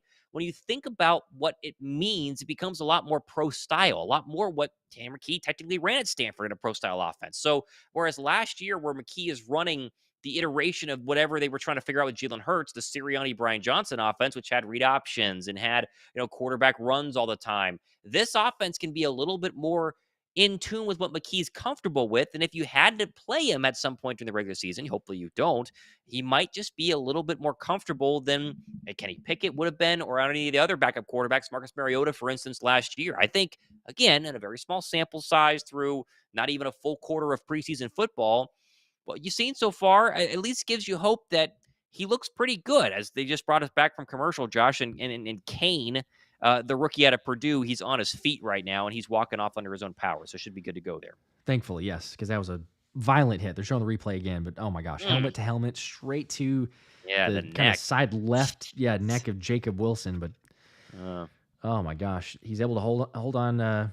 Thankfully there, but also thankfully Canusi's okay. So brings up a 1st and goal at the 5. Lou Nichols going to get the handoff, has some space, a little patience, tries to cut up into the middle, and he's going to be brought down about 2-3 yards short. So 2nd and goal. I think the Eagle offensive line has been pretty good so far, and you've seen the backups. I mean, Mekhi Becton did play, and obviously he's going to be the starting right guard, but none of the others. There were no Cam Jurgens, no Landon Dickerson, but that's, backups have played well. These are the backups in right now, if you will, the, backup squared. They've been creating running lanes and giving Tanner McKee a pretty clean pocket. Credit to, obviously, Jeff Stoutland and, Stoutland University, but they've done a good job here on a 2nd down and goal. Let's see if they can punch it in. 2nd and goal. At the 3, handoff, Nichols again pushes forward. I think he's got it. Touchdown. Lou Nichols, 3 yards out, and that is a score, which means, as long as it works, we can play this graphic. There you go. Touchdown Eagles, baby. We'll also get a little fly Eagles fly if we can also. What a really great drive there by Tanner McKee. I mean, nothing flashy, didn't hit any big play across the middle, marched his football team down the field, and overall, he looked pretty darn good. We'll take it. I would say so. With the Eagles fight song in the background too. I hear that. That's nice. We had to, we had to throw that one in there too. That's working fun. all the graphics. Fun. We had a lot more as well, but touchdown. We're gonna get a Jake Elliott field goal attempt too, and then we'll update the score, assuming that he makes it, and he got does. it. Okay, so he made the 2nd one. Good for Jake. Not that we were really doubting that. I mean, he was gonna hit that one. All right, so now a 13-6 game, and we're going to see exactly what quarterback rolls out here for the Baltimore Ravens. But overall, a very solid drive by Tanner McKee, and the questions that were continuing to rise, McKee versus Pickett, I think you would give a slight edge to Tanner McKee so far. Yeah, I don't even know if I'd necessarily say slight. I mean, you might be being friendly to Pickett there. It's early and only, one possession, but the fact that he's able to lead him down there, and just being aggressive, being confident, having that aura about him, difference from Pickett. So, yeah, I mean, already, I think if the game were to end right now, what we've seen from him, you go, I think so. McKee's ahead, just for one game. That doesn't mean that the Eagles will say, that he's our QB2, but it's you don't walk away from this and go, well, Kenny Pickett did enough to for sure solidify. There's no chance that McKee has of, going above him and being that backup quarterback. So I don't know. Davon says McKee is better all the way. I mean, from what we've seen so far. By the way, a little bit earlier, we had mentioned that Jeremiah Trotter Jr. had a almost sack. They have credited him for that sack. And so while I don't think that he realized he had gotten a sack on that play because it was right at the line of scrimmage, they officially have credited Jeremiah Trotter Jr. with a sack. He has 4 tackles and a sack on the evening. And I mean, hey, again, these rookies come in and you wonder, how quickly are you going to look like an NFL player? And despite having 3 straight starting seasons as the middle linebacker for the Clemson Tigers in Carolina, which is nothing to scoff at. That's a big name school, playing in the ACC, playing in big games, despite Clemson not being that great the past couple of years.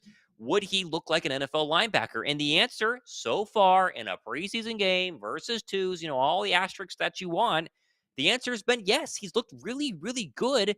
And I mean, come on. What more could you have asked for from the son of a legend of the Philadelphia Eagles, just making sure that he looked like he belonged? And so far, that's 100% been the case. And Josh, basically everything we've been hearing and reporting on so far coming out of training camp on both of our shows has been true. Jalix Hunt is flashing. Moro Jomo is flashing. Trotter Jr. has looked very, very good.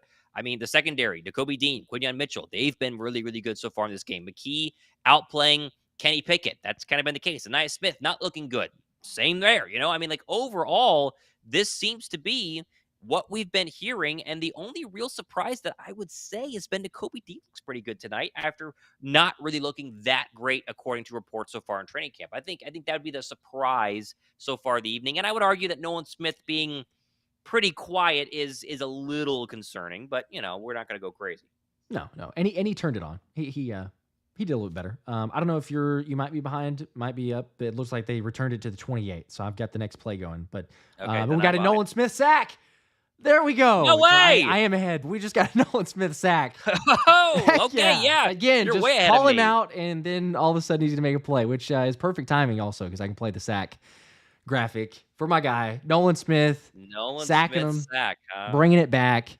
That's a legit sack from Nolan Smith. Beat his man. Baltimore with the ball on the 19 now. That was a loss of about 10 or 11. So brings up a second and what is that? Second and like 19. Yeah, second and 19. Takes the snap now. Leary left side overthrows his man. Number 6. Who was that? Receiver number 6. Russell Gage. There you go. Okay, wow. Russell So third Gage. and 19.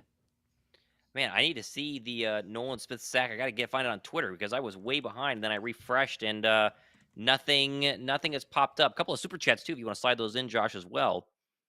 Yes. Yep. Need to get those. Sorry, I'm slipping on a few. Let's see. Josh Ace. I liked McKee over Mariota last year. Now he has a year of practice. Appreciate the 5. Jay Graves. Appreciate the 5. Didn't get a comment from Jay, but appreciate the 5. There's a snap from Leary. Now pressure. Jalen Hunt almost sacks him, but gets it away. He got close. And Nolan Smith and Ben Van Sumeren make the tackle, but well short of the sticks. And it'll bring up a Ravens punt. If you get anything from Jalen Hunt this year, it's a plus. I mean, literally anything. And that is not disrespectful to Jalen Hunt. There is no expectation for a guy coming out of Houston Christian. The 3rd-round draft pick is the only... Like, if you would have drafted Jalen Hunt in the 5th, there'd be 0 expectations. Because he's a 3rd-round draft pick, we all go, oh, give me something this year. But if he comes in and gives you anything, and he's so far showing that he belongs in this preseason game, you got to like that. Oh, absolutely. Yes. As the punt for the Ravens is away, Anaya Smith catches it, going to try to reverse field at the 25, make something happen, going to out of bounds, and he fumbles the football, but it's out of bounds. It went out of bounds. Did it? Are we sure? Because it looked like it kind of came back in. It came back in. I'm very certain. There's. Oh, Anais.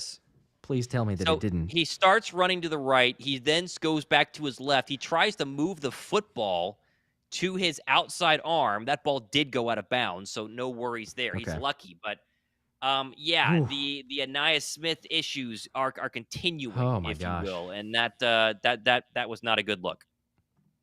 Not helping himself at all. It's just one thing after another. Unfortunately, it's been drops, and and yes, it's not a turnover, but it's a fumble. So you're evaluating that based on the coaches, and you see a fumble, and you're like, all right, well, there's just fundamentals, something else that just does not give it the best look. Thankfully, in terms of the Eagles, though, it does keep them with the football. So it's a 1st and 10 at the 29-yard line of Philly. As McKee is in the pistol, he's going to take the snap, hand off to TDP, Milton. Has a block, Milton. I thought it was TDP. Yeah, Kendall Milton in the game. Left side, gain of about 3 or 4 yards. Brings up a 2nd and 6. And that might do it for the 3rd quarter. I think we are officially, I mean, 15 seconds to go as it starts to wind down, and that's going to be it for what was a very good Tanner McKee and defensive 3rd quarter. That was probably the best quarter of football we've seen so far from the Philadelphia Eagles in this game. You got to like that. Heck yeah.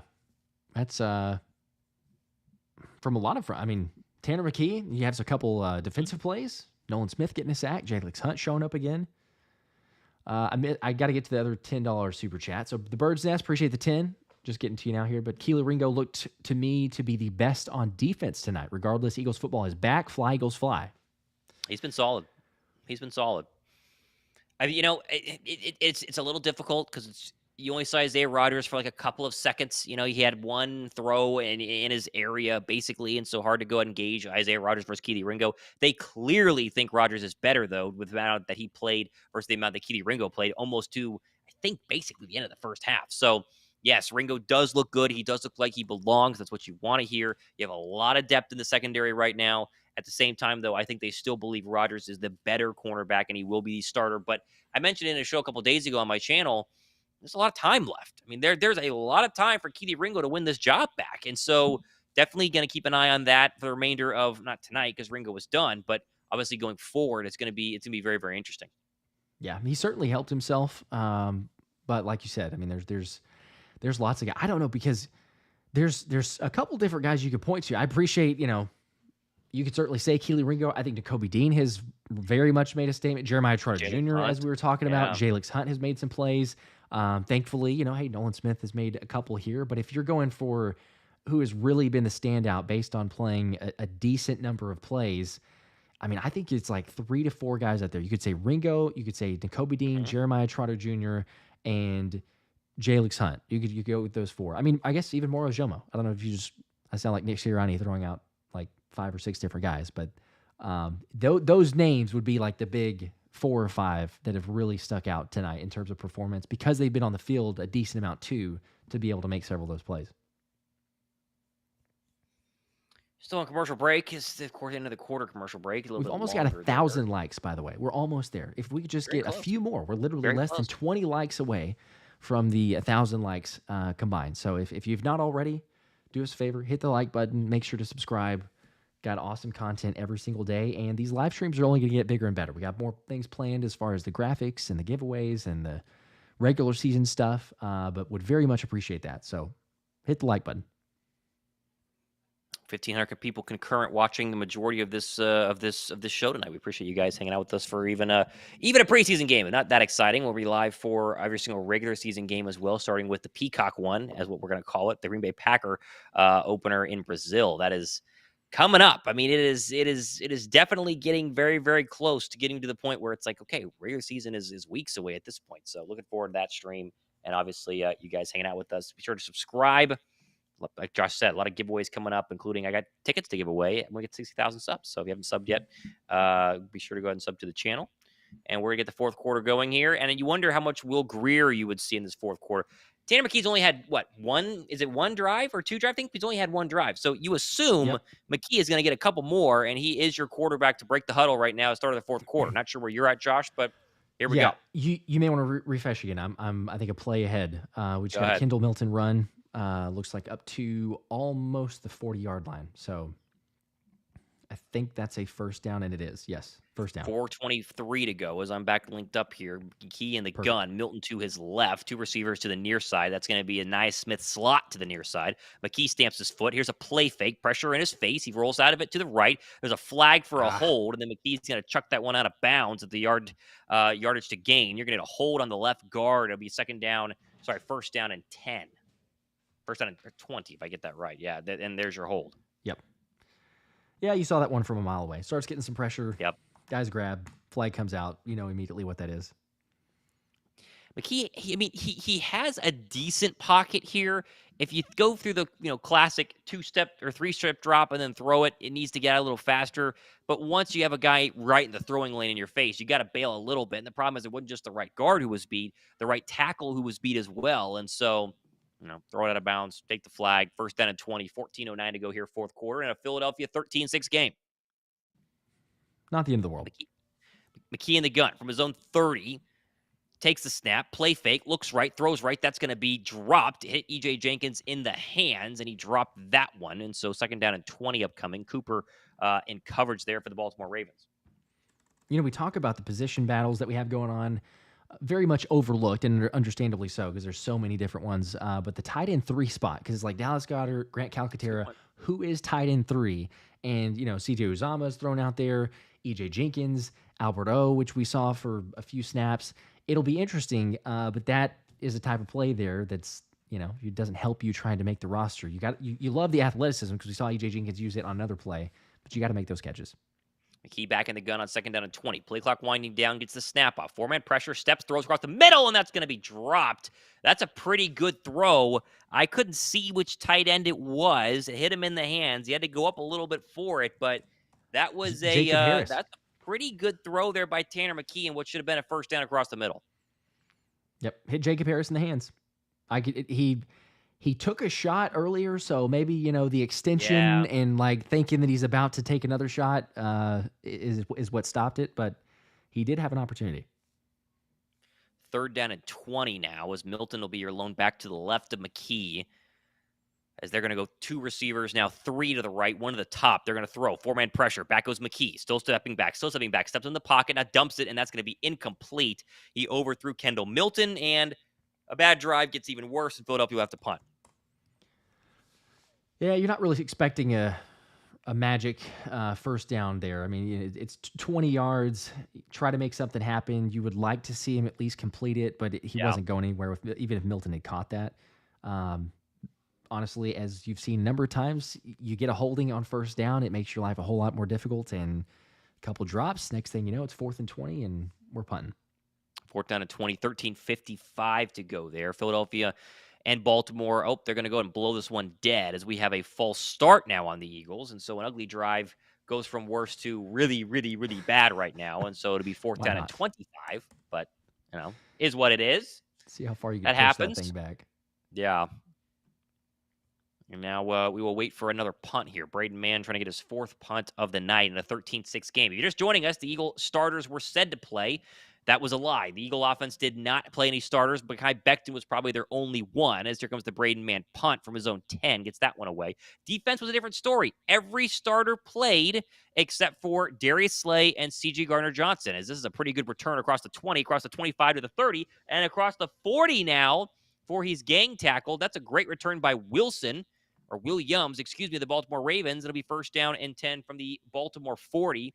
Going back to the starters, though, every single starter played on defense. They played essentially 2 series, as it was a very short first series. But, you got a good look at White and Zack Baun, Jalen Carter, obviously making some moves up front. It was very impressive, I would say. Quinton Mitchell had a great, great opening drive. Should have had an interception on his opening drive that hit him right in the hands. And that was basically the end of what would happen with the first-team defense, and then in would come a mixture of first-team players. Ringo played a little bit longer. Nolan Smith has been in there as well. Obviously not a first-teamer, but obviously gets first-team reps at times. And now we're into the, 4th quarter of a first preseason game, and so you get some lower depth chart names. But overall, it's been a fun game.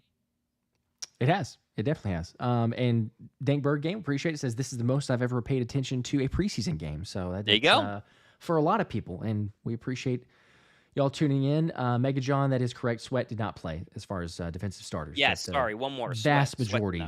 Yeah. Bryce Huff did, though, So yeah. it was a quite a few of the Eagle defenders, and you can tell that Vic Fangio wants them to run this defense. It is a very complicated defense. Vic Fangio is the godfather of this exact scheme. There are a lot of disciples that run the Fangio scheme, and so for Philadelphia not to have run it so far, really the entire season or the entire off season, you could tell that Fangio wanted the guys to go out there, play, and just get your feet wet. Show me that you know what you're doing. Put some film on that we can throw in the tape recorder and put on the TV screen on Monday and Tuesday and Wednesday and actually watch. And I think that was mission accomplished and what the Eagles wanted to do. Just like Fangio was saying, before talking about Bryce Huff, as Ohana was asking about Bryce Huff, yes, did play.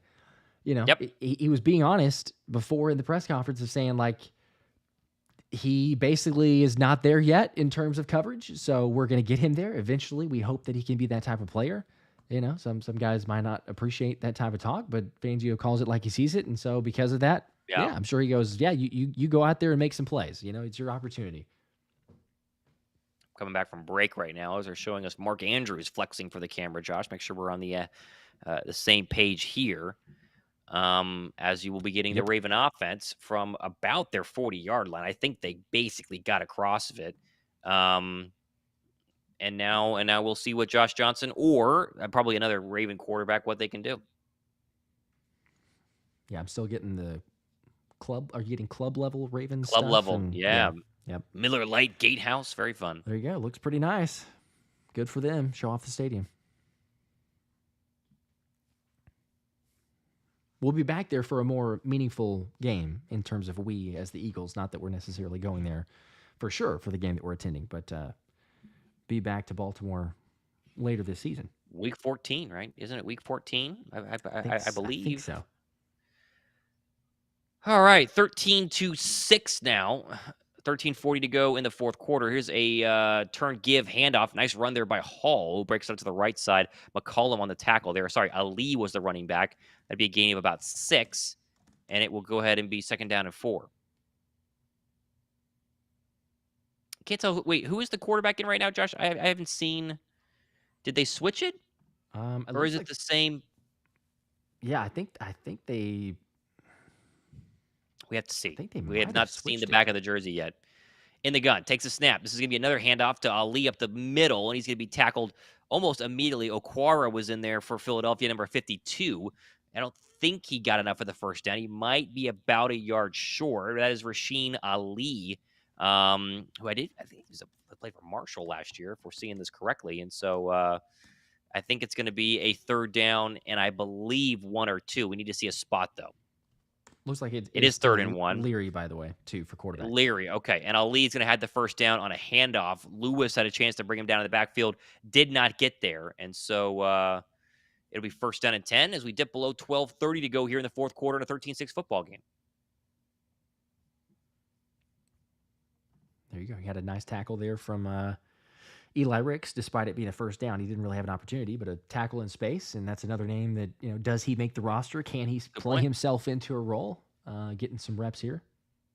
First down and 10, 12-11 to go from the Eagle 49. Here comes a blitz off the right side. They're going to throw behind it. That's going to be caught, and running away from McCollum is going to be probably a gain of 4 for number 18, Wade, for the Baltimore Ravens. A nice play there in the open field.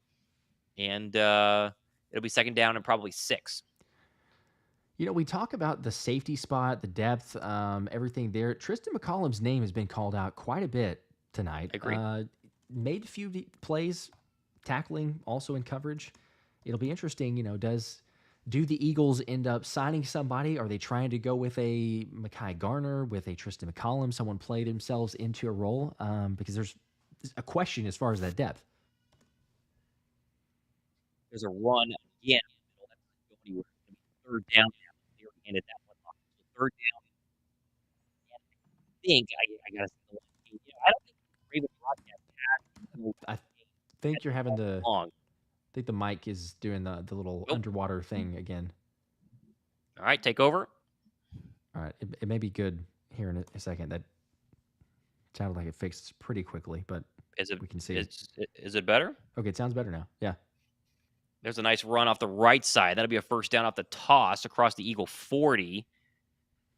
And that'll put him at the 36-yard line, and it will be a first down. I think who is that as the running back? I can't tell. Nice toss to the right. Yeah, Collier, there it is. Yeah, Ben Van Sumeren and Eli Ricks combined for the tackle. Ricks is wearing 23 this year, so he's got a different number. It kind of threw me off for a second there. But overall, that's a pretty good run by Collier. Leary in the gun. First down and 10. 10:24 to go here in this fourth quarter. Ravens driving. Takes the snap. Here's going to be a handoff to the right, and that's blown up immediately. Nice play there, but falling forward for a couple extra yards would be Collier, and that'll get him down to the 34-yard line. It'll be second down and probably 7. So Moro Ojomo did not make the play necessarily in terms of the tackle, but the whole reason that got blown up was Moro Ojomo. And we've mentioned his name a couple different times, but he's like immediately 3 yards into the backfield and blowing up the run play, which is, keep an eye on that. And granted, he's going to have to be kind of that second string behind Milton Williams, Jalen Carter, and those guys, but he's made several plays. They've moved him around that defensive line as well. He has been inside. He's been outside in this one. Takes a snap. Does Leary looking left. Pressure coming. Throws. That's dropped. Incomplete. Patrick Johnson in coverage. That was Ali out of the backfield. So another incompletion as we are into the dog days of this fourth quarter, if you will. There. So, yeah. If you want a little bit of a highlight, Jeremiah Trotter Jr., again on a blitz, very quickly got past the guard. So he's shown prowess, not that we didn't really know that, but his blitzing ability has been very good. Third down and 8 from the Eagle 34-yard line. 9:41 to go. Leary in the gun. Ali to his left. They're going to stack the receivers to the near and far side. Now they're going to spread them out wide. 4 on the play clock. 3 on the play clock. Takes the snap. Here comes an Eagle blitz up the middle. Leary steps, throws. That's going to be caught. He's going to be short. That's a good throw there, though, right in front of, I believe it's Josh Jobe. And a good catch there by the Raven receiver. I think they're what do you think, Josh? 2 yards short? I think so. The camera cuts pretty quickly, and so it's hard to know for sure, but I assume they're going to go for this on fourth down. And they are. You might as well. You know that John Harbaugh is playing to win the game, so this is a do or die drive. So they're about 2.5 yards short from the Eagle. Make it the 27-yard line. Leary in the gun on fourth down and 2. Three receivers, two to the top, takes a snap, four-man pressure, steps up, throws right. That's going to be caught. Got a ways to go. He makes the man miss, and that's going to be a big first down gain across the 20 down to the 15-yard line. I think Josh Jobe had a chance to tackle Wade behind the line to gain. He could not, and a nice play there by the Raven receiver for a big first down. It was actually Tyler Hall, but you're right. He Tyler had a Hall. perfect opportunity, could have stopped it, was not able to make the play. Kind of the receiver ducked under him there. You know, it's a tackle in space. You see players miss it, but that is an opportunity there. Tyler Hall, make that play. You're trying to make the team, trying to make the roster. First down at 10 from the Eagles' 16-yard line. High snap, catches it. There's Wade, the left side on a quick screen. He's got blockers in front of him across the 10 and down to the 4-yard line as Hall makes the tackle. And that's another big gain there by the wide receiver, Wade. And the Eagle defense is reeling right now as we dip below 8 minutes to go here in quarter number 4. Yeah, another good play there. Wade in the screen game, got some blocking set up. No one really out there. He just kind of got caught in a lot of space. McCollum finally brings him down, but it's a first and goal inside the 5.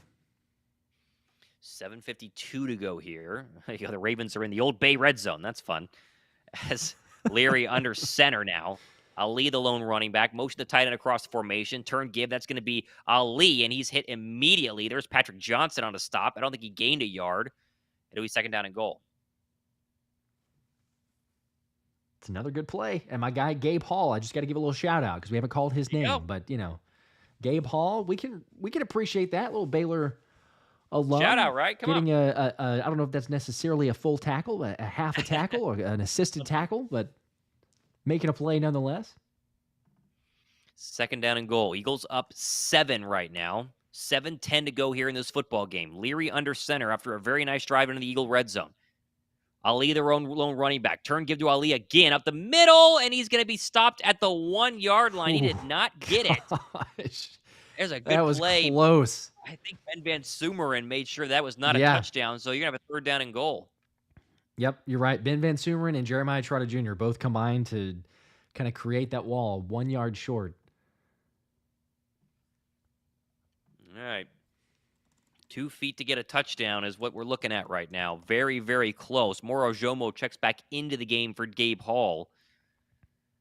And the Eagles are going to go with their goal line defense off an offset I formation for Leary in the Baltimore offense from the Eagle 1. Leary takes the snap. This is going to be a turn give Ali, and he's got it. No, wait, is he short? I don't think he got it. I thought he had it, but you might be right. He may have gotten hit right before. Wow. How about my that? Gosh. I was ready to just say he got it, but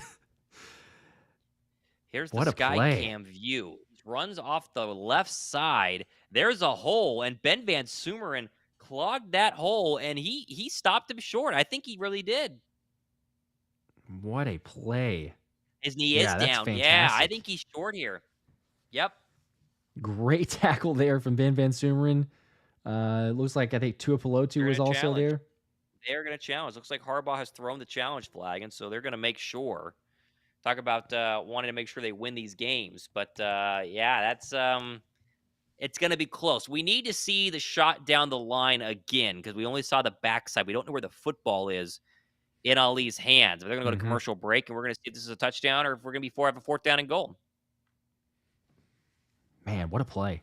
I mean, even if he does get the touchdown, because I thought it was a touchdown, so we'll see whenever they challenge. But even if he does, it's a great play from Ben Van Sumeren because he barely was able to get through. And what looked like you felt, with his momentum and everything else, it would have been an easy touchdown. And he stopped it either right short or it's going to be, a touchdown by just a couple inches. Let me go turn some lights on here because it's getting dark. Let me turn the lights on. I'll be right back. Cool. You worry about this. Or actually, I think someone else can turn the light on. Should be just these above me right here. I think it's over there. Yeah, do the ones on this side would be good. Perfect. There we go. There you go. All right. Much We're brighter. back. Thank you. Ben says, dude is throwing a challenge flag like it isn't a preseason game. He definitely has money on his own team. That's John Harbaugh for you. That is John Harbaugh. That's true, by the way, also on the likes comment. We're almost to 1,200 likes now. So, again, appreciate everybody. It's crazy.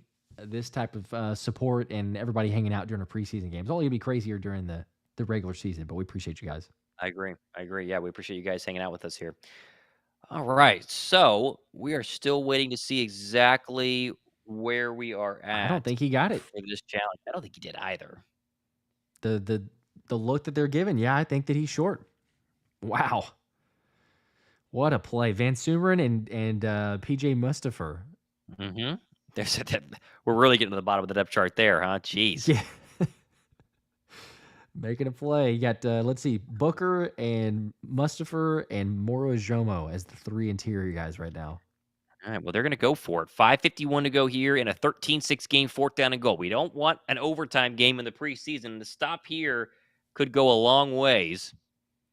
All right, let's see what the Eagle defense has. I mean, it is literally a foot, maybe half a foot to get across the goal line. And they're loaded up tight. Here we go. Leary's going to quarterback sneak it, and he is in. Touchdown for the Baltimore Ravens. Yeah, well. Well, I mean, you thought What are that you that gonna was do? probably going to happen from the inches yard line. Okay. Well, do they go for it? You know, do you think they go for it? Try to just win it? I would go for 2. I would go for 2 because you are not guaranteed that there's going to be another score. They are running the kicker out there to tie this game up, though. And that is, yeah, well, Philly tried. They could not do it, and we're about to have a tie football game. Okay. Which it shouldn't be if Jake Elliott can make his extra point at the opening score to Shipley. See, but I that told is you neither here it's nor going to there. come back to bite people. Now, this whole Philly minus 2.5 doesn't look that great, although you could get a Tanner McKee leading the team down the field, a field goal for Jake Elliott to Maybe. win. Ball spotted, kick up and good. Justin Tucker, no surprise there. And you got 5:46 to go here in a tie ball game, 4th quarter. Field goal good. Right. 13 all.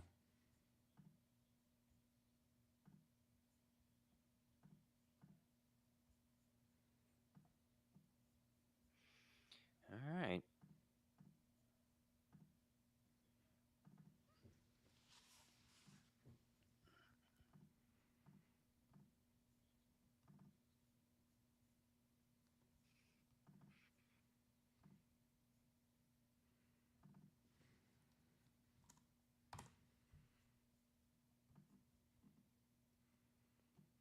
All right. 13 all. Got the graphic set back up. Actually, Fun. finally got the field goal that worked. So the field goal graphic. There you go. How much time is left? About 5 minutes. I saw that from David Mitchell. About 5 minutes. Is the new offensive lineman from Australia getting any playing time? That's a good question. I need to look at the offensive. I've not seen any Laken Vakalai. No. He's been destroyed by pretty much everybody in one-on-ones for training camp, so I can't imagine they're going to say, "Hey, go block for Tanner McKee." Now, if we get Will Greer action, all bets are off, right? Like it's if he does, then who knows? Appreciate Philly Prod saying, "Yo, I've been here the whole time. Best analysis right now. Keep the great work, guys. You think we will win the Kelee Ringo Isaiah Rodgers cornerback job? I think right now it's Rodgers, but Ringo had a nice night, and they will take all of this into account as we get closer and closer to, the actual roster cuts and when the depth chart really matters. But so far, I would say very, very impressive by both of them tonight. Yep.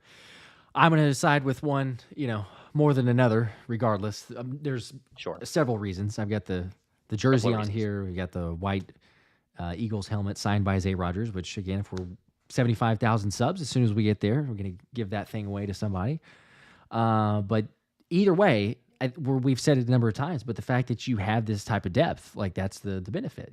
We sit here talking about the secondary. Q had a really good showing. Q eventually will be on the outside. Like, let's get that straight. Q will be an outside corner. It may not be early this season, but his NFL career, he will be an outside corner. But it's just the beauty that he can play both spots. And you say, hey, why not? Play him in the slot, get him out there on the field.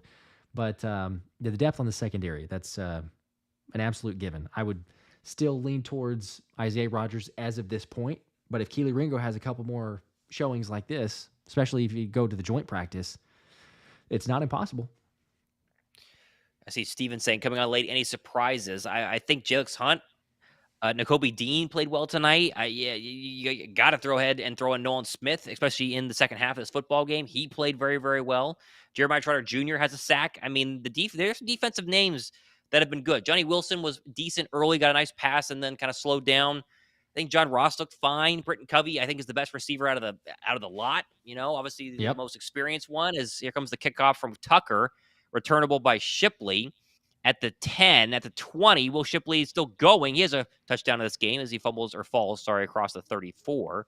I think overall there's been plenty of bright spots. Not a lot of bad. I think Anaya Smith has been a little bit iffy. I think Kenny Pickett wasn't fantastic, but overall, I think a very solid day for most of the Eagles you were hoping to kind of hear about. Quinton Mitchell was very good too. For sure. Yeah. I think the biggest, one of the big, it's so hard to say because you mentioned so many different names and who's the standout, but, Jalix Hunt, probably, maybe, because it's just the expectation you I think so. just delay for so much, and he's out there getting a lot of reps. There's a deep shot from McKee. It was a back shoulder, and it's incomplete. Looking for Ngata. That looked like a pretty good throw as the Eagles are in win mode now. I mean, come on, 5:37 to go, second down and 10 now. You got to go win this football game, and that was a pretty good shot there. That would have been the biggest play of the Eagles' night, and it falls incomplete. Go get it done. Come on, Tanner. It reminds me of last year, too. The fact that he had a couple different ones to Joseph Ngata. You remember Tanner McKee dropping back shoulder throws. I can remember at least 2 or 3 of those. So, dial it back up. But this is the opportunity. Can Tanner McKee lead him down there and win the game? There's a Tyron Davis Price run to the left. He breaks a hole, and he's got the first down. More Go, baby. And more across the 30, up across the 45. That's a nice gain there. And that is probably the longest run I would believe of the night, but there's a flag. Okay, well. Oh, I was getting ready to move the eagle and leave it there, but I got to bring it all the way back. No, okay. Leave it. Okay. Marching backwards. Then it's a hold. He's second down and long. Lovely. 2nd and 20. Man. Yeah, well, you get a big hole like that in the preseason, and sometimes it means that people were holding. So that is a bummer. All right, so be second down and very long now for Philadelphia. They're backed up behind the 23-yard line. I will say it didn't count, but the TDP runs in terms of outside of Will Shipley and Kenny G, clear cut been a difference maker.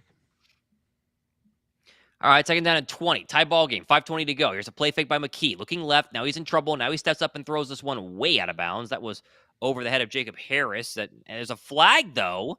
Maybe a defensive pass interference. That could be nice. We'll take it. It's looking like that, right? Passing yards of the night. Philadelphia 106. Baltimore 90 for those wanting to get you a little how the quarterback's looking. Okay. But it's, like I say, a little shootout. Little old-fashioned shootout. An old-fashioned one for sure. Yeah, it's very old-fashioned. 106 and not even over 100 for Baltimore. That's nice. That's telling.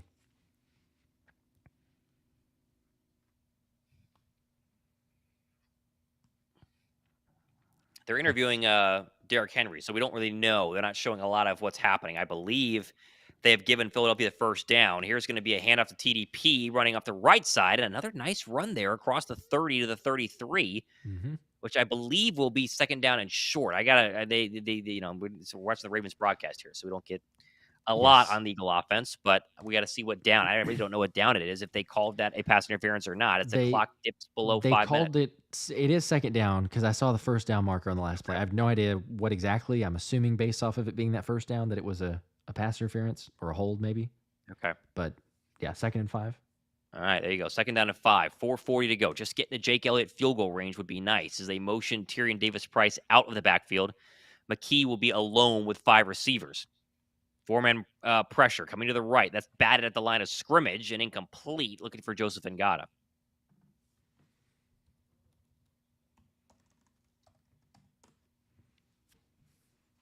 McKee's getting some decent time there to make a throw. Just had it batted down.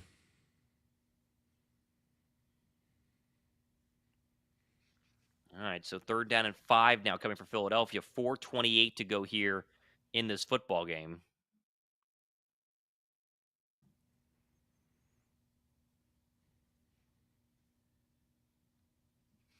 All right, 3rd and 5. Anais Smith in motion to make a bunch at the top of the formation. And Gotti, your lone receiver at the bottom. Low snap, McKee picks it up. Looking left, all day to throw. Now fires across the middle, and that's going to be caught, I think, enough for the first down. Hey. If it would take the camera off of Derrick Henry, we could It know is. exactly where they got it. Is that Anais Smith on the catch? That is Anais Smith. That's a good catch. All right, there you Good go. throw, Went good down to catch. the ground. Oh, sorry. I thought they called it incomplete. No. They're going hurry the line. McKee takes a snap, looking left, now throws it out of bounds and complete as Philly went hurry up there, looking for Jacob Harris. Finally, the Derrick Henry interview is done, so we don't have to worry about looking at him while the Eagles are actually playing. But yes, that was a nice catch there by Anais Smith. So 2nd down and 10 now after the incompletion. 4:02 to go here in a 4th quarter preseason game number 1 for Philadelphia. So Hannah says Anais Smith finally caught something. I inserted he finally. did. Didn't say finally, Yeah. but caught something. So He did. we're all thinking the finally caught something. Got involved. On the board, baby. On the board. 4:02 to go. Run. Tyrion Davis-Price, left side. Again, a nice run there. Sorry, that is actually Milton. Good run there by Kendall Milton. Give him his credit. That's a nice one for a gain of about 6. So here comes a 3rd down and a long 4. And, you don't know if we're in 4-down territory. We need to go ahead and see exactly what happens. But, I mean, come on. You don't want to give the ball back to Baltimore and let them go win this football game. You want to try and really go win it right now. No, you got people that, took the 2.5, the -2.5. You got to go win this thing. 3:28 to go. 4th quarter. McKee takes a low snap. They're going to give it to Milton left side. He's turning the legs, and he is going to be right close. at the line to gain. He's about 6 inches short right now. As Larry Fisherman says, running game looks good. It's looking pretty good. Yeah, Wojak Horseman running to the left looks strong with this group. I agree. Left side's been pretty solid. We'll see if they give him a 1st down here. I don't think they're going to. I think he's barely short. Yeah, it'll be 3rd down and short here. 2:57 to go, 4th quarter. It is going to come down to the wire with Mello saying this game is going to come down to the wire and Jake the Make can close it down. I hope that's the case. 4th and 1. That's what we want. Push. McKee. Oh, he didn't get it. Oh, I do not think. Oh, look at this spot, though. the spot's pretty good. I don't. It didn't look like where they're spotting him. We've had 2 tush pushes, one from Kenny Pickett that was atrocious, and it looked like he fumbled, and then that one there that looked like there was absolutely no momentum going into that play. It's harder to do than it looks, huh? The Eagle first teamers make it like a lot harder than it actually did. They're going to go ahead and measure this with 2:30 to go in this football game. This is a critical play here. McKee is 6'8", so is he 6'8" or is he 6'5"? He's massive. We know that. He's very, very tall. And so I think you gave him a few inches, but okay, he's so tall. He's tall. He's I think he's 6'5". Yeah, 6'5". 6'8's really tall. 6'5". That should help him hopefully go ahead and get across. But I think this is going to be a 1st down as they bring the chains out and measure it right now. Yeah, this is really close. Ooh. 1st down. Is 1st down, Philly. Okay. He got it by half a football length, too. Wow. Okay. All right.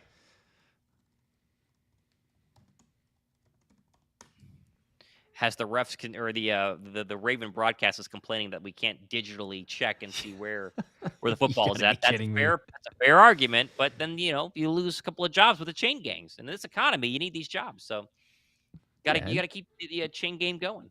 They're important people. Yeah. Appreciate what they do.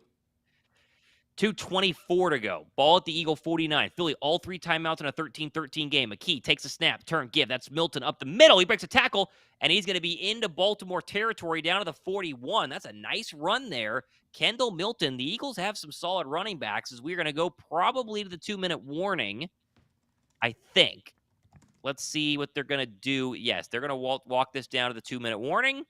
And we are going to be getting closer to Jake Elliott field goal range to try to save us from overtime. That is the hope. That is big time the hope. It is, because people need this win. A couple reasons for it, but yeah, run the clock down, win it by 3, cover the spread. Wouldn't that be nice, huh? Everybody go home happy. Everybody does.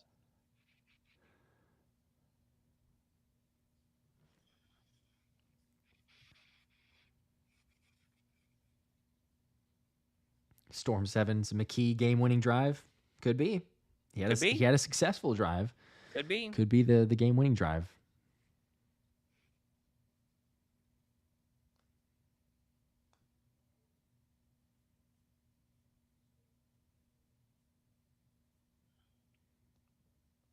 We're on commercial break right now, for those wondering. Yeah, what if Jake Elliott gets a chance and then he misses? We got to go to overtime. No overtime. It's dinner time here in Anchorage, Alaska. For those wondering where I'm at right now, I'm not in my studio, as you could probably tell. But we go to dinner after this is over, and I would rather not delay my delicious sockeye salmon meal. Okay, I was gonna say, because of overtime. What's on the menu here? Definitely some fish. That is the plan for tonight. That is the plan. What's the? I think you told me, but I can't remember. What's the time difference? What is it? What is it there? 4 hours. 4 hours 4 from hours, Eastern. okay. It's 6:26 p.m. right now. So it's like what, 9:26 for you? It's definitely it's weird. It's like completely bright outside right now. So not a fan of gotta be the weird time for difference, but calling a game getting whenever used it's not dark yet. yeah, it's like we're calling some afternoon game. It kicked at Yeah. 3:30 Eastern or 3:30 Alaska time. So we're still waiting to come back from the 2-minute warning here. What are some of the other scores? I haven't seen anything in terms of where we were at on the other two preseason games going on right now. Dolphins 20, Falcons 13. Texans beat the Steelers 20-12. That's interesting. I wonder what Michael Penix did in his, as we still wait to come back from commercial. Did Michael Penix play? He was 9 of 16 for 104 and no touchdowns. All right. Yeah, take that. And then I think the Texans starters played? CJ Stroud did. He threw a touchdown pass. Nice. There you go. Right on cue. All right, back to Philadelphia's game as they just got us back here. 2 minutes left. Joey Stackhouse. No, I'm not with Will. Nope. Did not come on this trip. I see you in the chat there. What's up, man? Nope. He's working. I'm working right now, too, technically. So, 2 minutes to go. 13-13 here. They're getting close to Jake Elliott range. 42-yard line. McKee in the gun. Takes the snap. Turn give. That's going to be Milton on the right side. Big hole. And he's going to fall forward across the 40 down to the 36-yard line. And that's a pretty good hole for fourth-string offensive lineman here late in the fourth quarter of a preseason game. And with the clock below 1:45, Philadelphia, they're virtually in Jake Elliott field goal range. A nice early test for Jake to make, huh? Why not? He's going to have, probably a few of those this year. So you don't have to do anything crazy. Let the time keep ticking down. Still rolling. Eagles have all three of their timeouts. Baltimore has 2. McKee trying to engineer a preseason game-winning drive. 1st and 10 from the Raven 36. 1:20 to go here. Another run from Milton on the left side. Breaks one tackle and then gets speared right on his feet. He gets taken out from under him. That's Braid, the linebacker. And Philly will, I believe, burn a timeout unless it was Baltimore. We don't know, but a timeout has been called. I assume it'd be Baltimore. Probably so. Harbaugh's trying to win this thing, so got to have some more time. That is a Raven timeout. They have one remaining right now, and so we are sitting with 1:15 to go, tie ball game. It's going to be 3rd down for Philadelphia when we come back. I believe it's going to be 3rd down. Might be 2nd down. I don't remember now because they don't show it on this broadcast.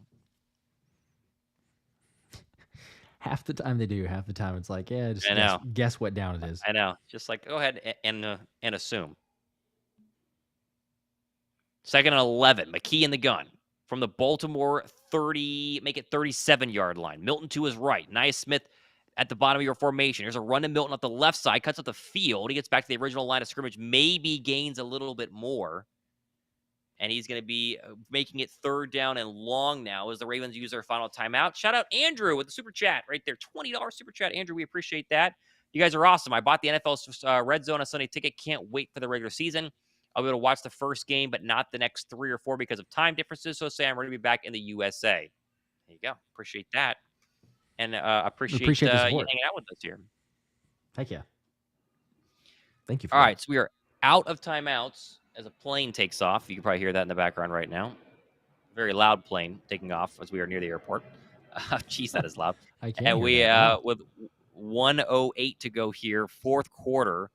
And I don't know if they're going to let McKee throw this, just simply due to the fact that they're in field goal range and they do not want an interception. So You're looking at close to a 50-yarder where this one currently sits is McKee with a 3rd down and 9. Takes the snap. Here's another run for Milton up the middle. Gets him a little closer and lines it up on the left hash after a gain of 3.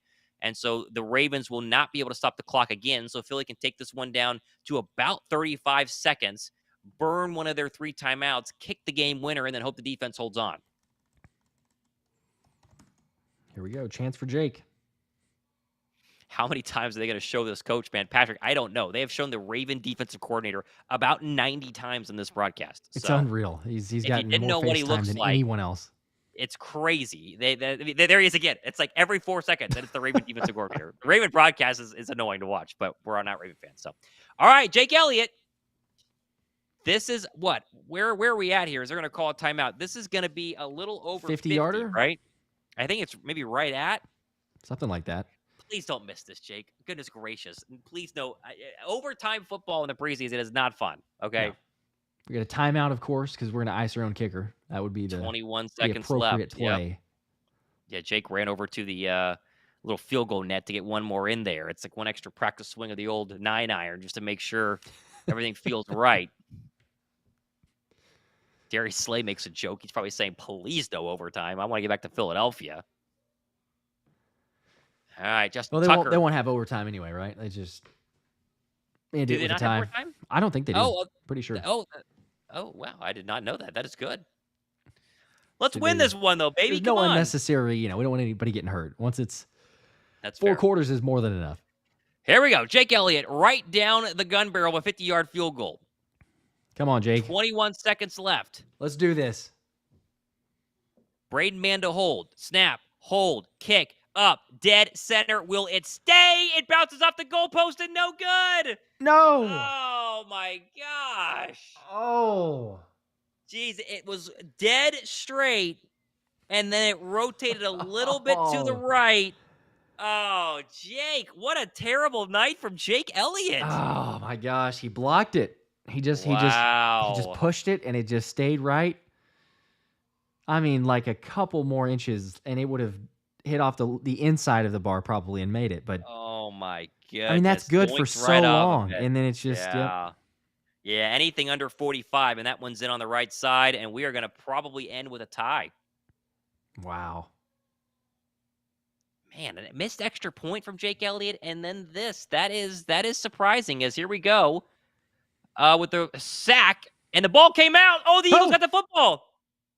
No way! Oh! They do! All right. Okay, so Jake will get another chance to redeem himself there.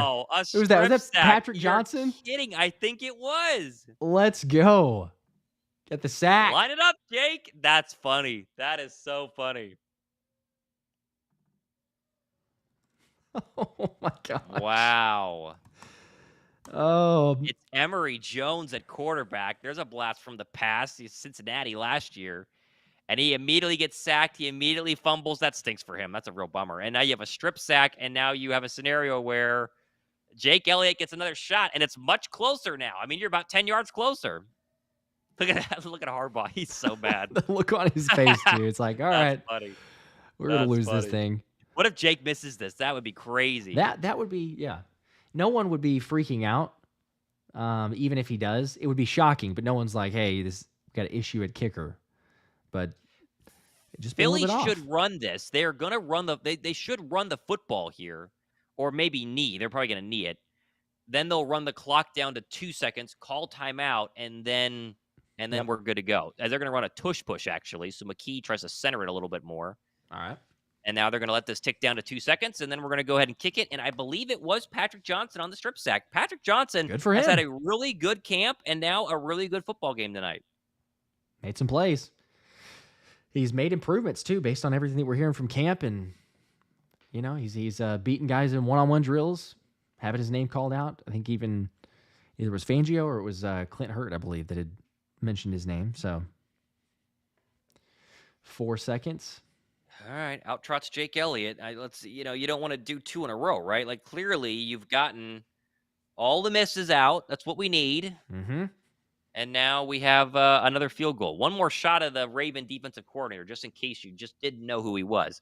This one much closer. 43, maybe 42 yards here from Jake Elliott. Lined up dead center.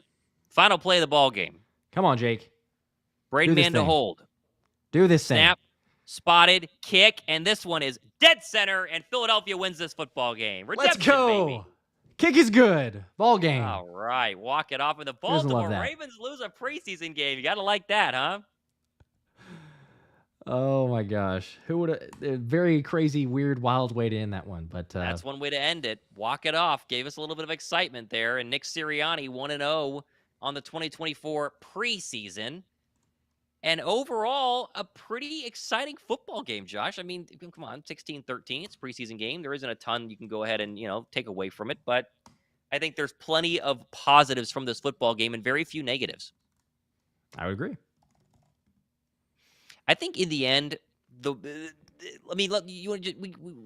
we wrap up here, a couple negatives, right? Anaya Smith didn't look too good. Fumbled that punt return out of bounds. Didn't make a lot of people miss. Didn't show any sort of crazy speed. That's a bummer. Kenny Pickett didn't look like a first round quarterback. I mean, he didn't look like he's played in the league. That's the crazy part about the Kenny Pickett thing is that he has had, a lot of starts at the National Football League level with ones and did not look very good tonight. Tanner McKee, game-winning touchdown drive, essentially, or game-winning field goal drive, I should say. And then little pops of defensive, playmakers. Jalen Hunt had a really good night.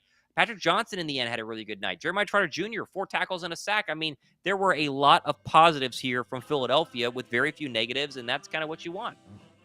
Absolutely. It's the first preseason game, and, you're I think the biggest thing is you don't overreact to any. There's positives, sure. There's negatives as you're walking through of some of the guys that stood out, some of the guys that maybe needed to play a little bit better. But you got to win. You had some promising starts from. I think it's more so the positions of hey, you know what? That Jalen Hunt, a guy who we probably expected you play some special team snaps, a little bit here and there, but he really. He kind of made a name for himself as much as you can within preseason. You still temper the expectations and not go, overblown. But the fact that Vic Fangio is willing to put him out there on the field, he's making some plays. You've got competition battles. It seems like right guard, Mekhi Becton already had a little bit more of a leg up on the competition, but more so probably based on seeing Steen out there for how long we did. Linebacker, feels like closer even, I would say, with a Zack Baun, Nakobe Dean, Jeremiah Trotter Jr. So we'll see how Fangio talks about that one. But overall, again, you had some good plays. Your coordinators get the first feel. The players get the first feel for being able to play in those types of systems. And you beat John Harbaugh in a preseason game. So who doesn't like that? Gotta like it. Gotta like it. Philadelphia joint practices next week.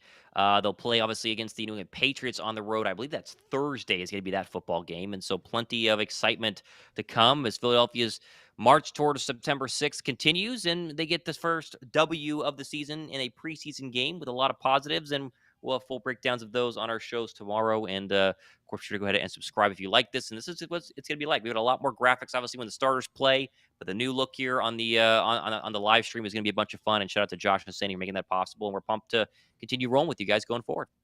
Absolutely. It is. It's been a blast. We appreciate everyone with the technical difficulties, too. Those of you that need to get your ears checked or lost your hearing, I do apologize again. But seriously, it was a blast. We had almost 1,300 likes. 1,600-ish people concurrently. So much fun for, it actually being a preseason game. But like Thomas, you just said, it's going to be that much more for the regular season. Shout out to Albert Perry for becoming a member, for those members, super chats, everybody else. Let me double check and make sure that I missed one. There was, I think, a 5 from Beth here. Appreciate the 5. Appreciate that. Says, thanks for the great presentation, fellows. I had more fun than I should have for a preseason, and always enjoy the content on both channels. Go Birds. Go Birds. We appreciate that, as always. All right. Well, again, Eagles win 16-13. I'm going to let Thomas get out here and have his salmon or whatever the fish of choice is for tonight. But appreciate you for hanging out in Alaska, making sure you have good service and everything else. But worked out well. There it is. Stay tuned.